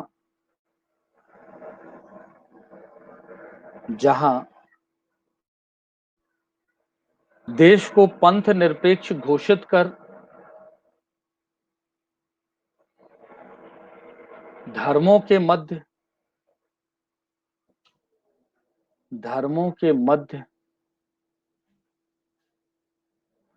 साम्यता के पक्ष की स्थापना की गई है,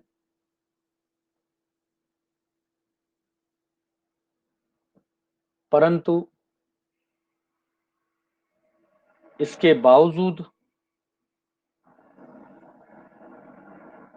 परंतु इसके बावजूद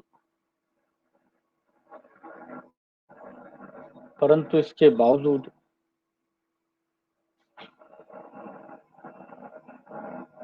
धार्मिक विभेद व संघर्ष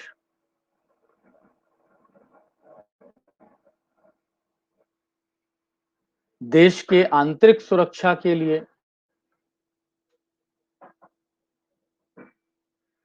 चुनौती के रूप में स्वीकार किया जाता है।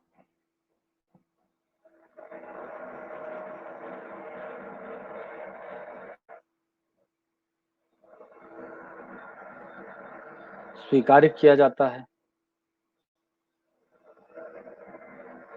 इसके अंतर्गत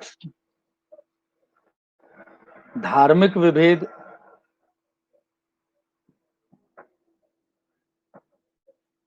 ब्रैकेट में लिख लीजिए, जैसे हिंदू मुस्लिम, धर्म स्थलों की समस्या, धर्म स्थलों की समस्या,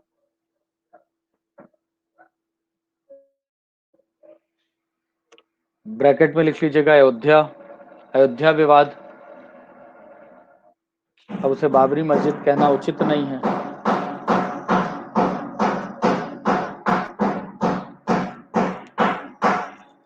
पहला मैंने बोला आपसे धार्मिक विभेद, दूसरा आपसे बोला मैंने धर्म स्थलों का विवाद। ठीक। और तीसरा हमने बताया सांप्रदायिकता। तीसरा लिखिएगा सांप्रदायिकता।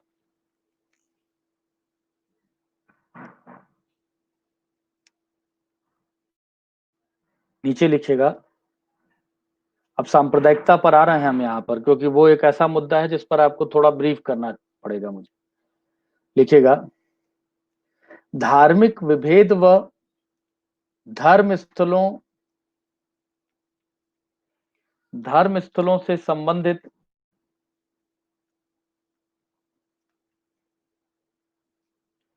धर्म स्थलों से संबंधित समस्या के मूल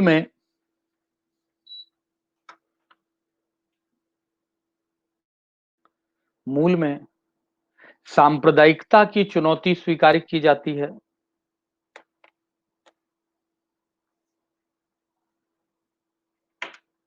जहां वस्तुतः दो धर्मों के मध्य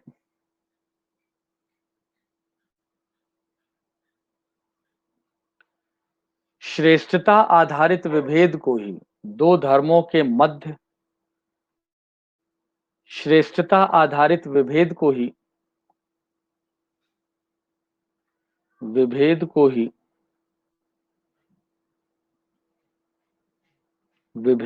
ही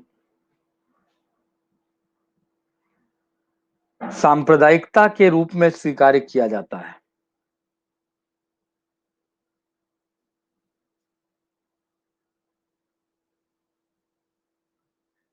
जिसमें एक धर्म के लोग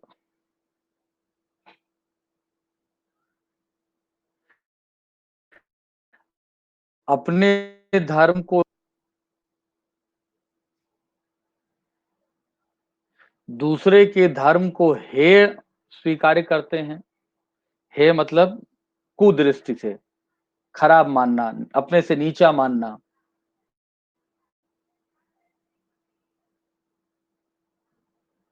जिसके परिणाम स्वरूप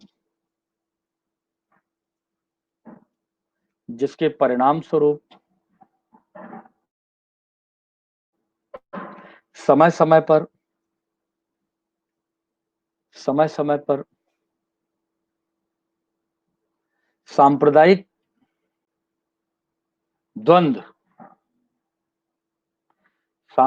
द्वंद्व या सांप्रदायिक हिंसा का सृजन होता है। सांप्रदायिक हिंसा का सृजन होता है, जिससे देश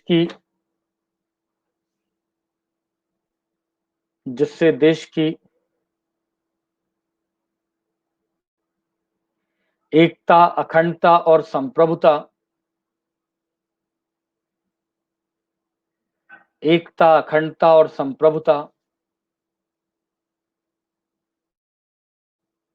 को खतरा उत्पन्न होता है।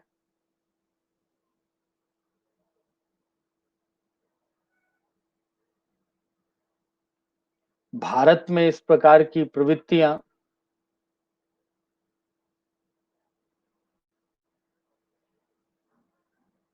इस प्रकार की प्रवृत्तियां विगत वर्षों में बढ़ी हैं, बढ़ी हैं।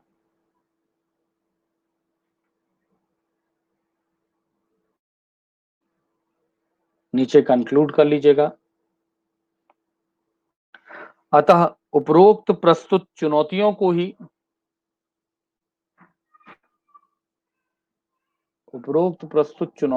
ही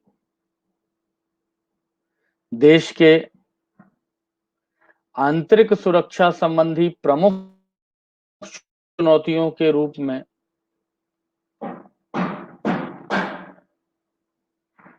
स्वीकार किया जाता है।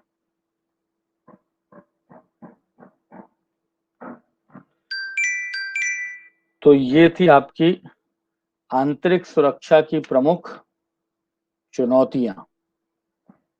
अब इससे रिलेटेड कोई प्रश्न हो पूछ लीजिए यहां पर। कोई भी चुनौती हो पूछ लीजिए, कोई प्रश्न हो आप लोगों का। तो यहाँ आपने वो टॉपिक कंप्लीट कर लिया जिसमें बाह्य चुनौतियां और आंतरिक चुनौतियां आपको दी गई थी। गृह मंत्रालय के उसमें कोई दिक्कत है ही नहीं इस क्वेश्चन में दीपेन। देश में आंतरिक शांति बनाए रखने और परिपालन में गृह मंत्रालय केंद्रीय स्थिति है। अरे गृह मंत्रालय की क्यों केंद्रीय स्थिति है? क्योंकि देश की जितनी भी सुरक्षा एजेंसियां हैं वो गृह मंत्रालय के अधीन है। तो शांति बनाए रखने के लिए गृह मंत्रालय के पास सारी जांच एजेंसियां हैं, सारी गुप्तचर एजेंसियां हैं, सारी सैन्य एजेंसियां हैं। तो उनके माध्यम से जो पैरामिलिट्री आदि है उनके माध्यम से वो कभी भी पूर्व सूचना आधारित नियंत्रण की स्थापना कर सकता है। तो इसी पक्ष पर बल देकर के ये पूरा प्रश्न आपको उत्तर में लिखना है। लिख करके दिखाएंगे तो उसमें करेक्शन कर दूंगा मैं दीपेन। और पूछ लीजिए, और कोई प्रश्न?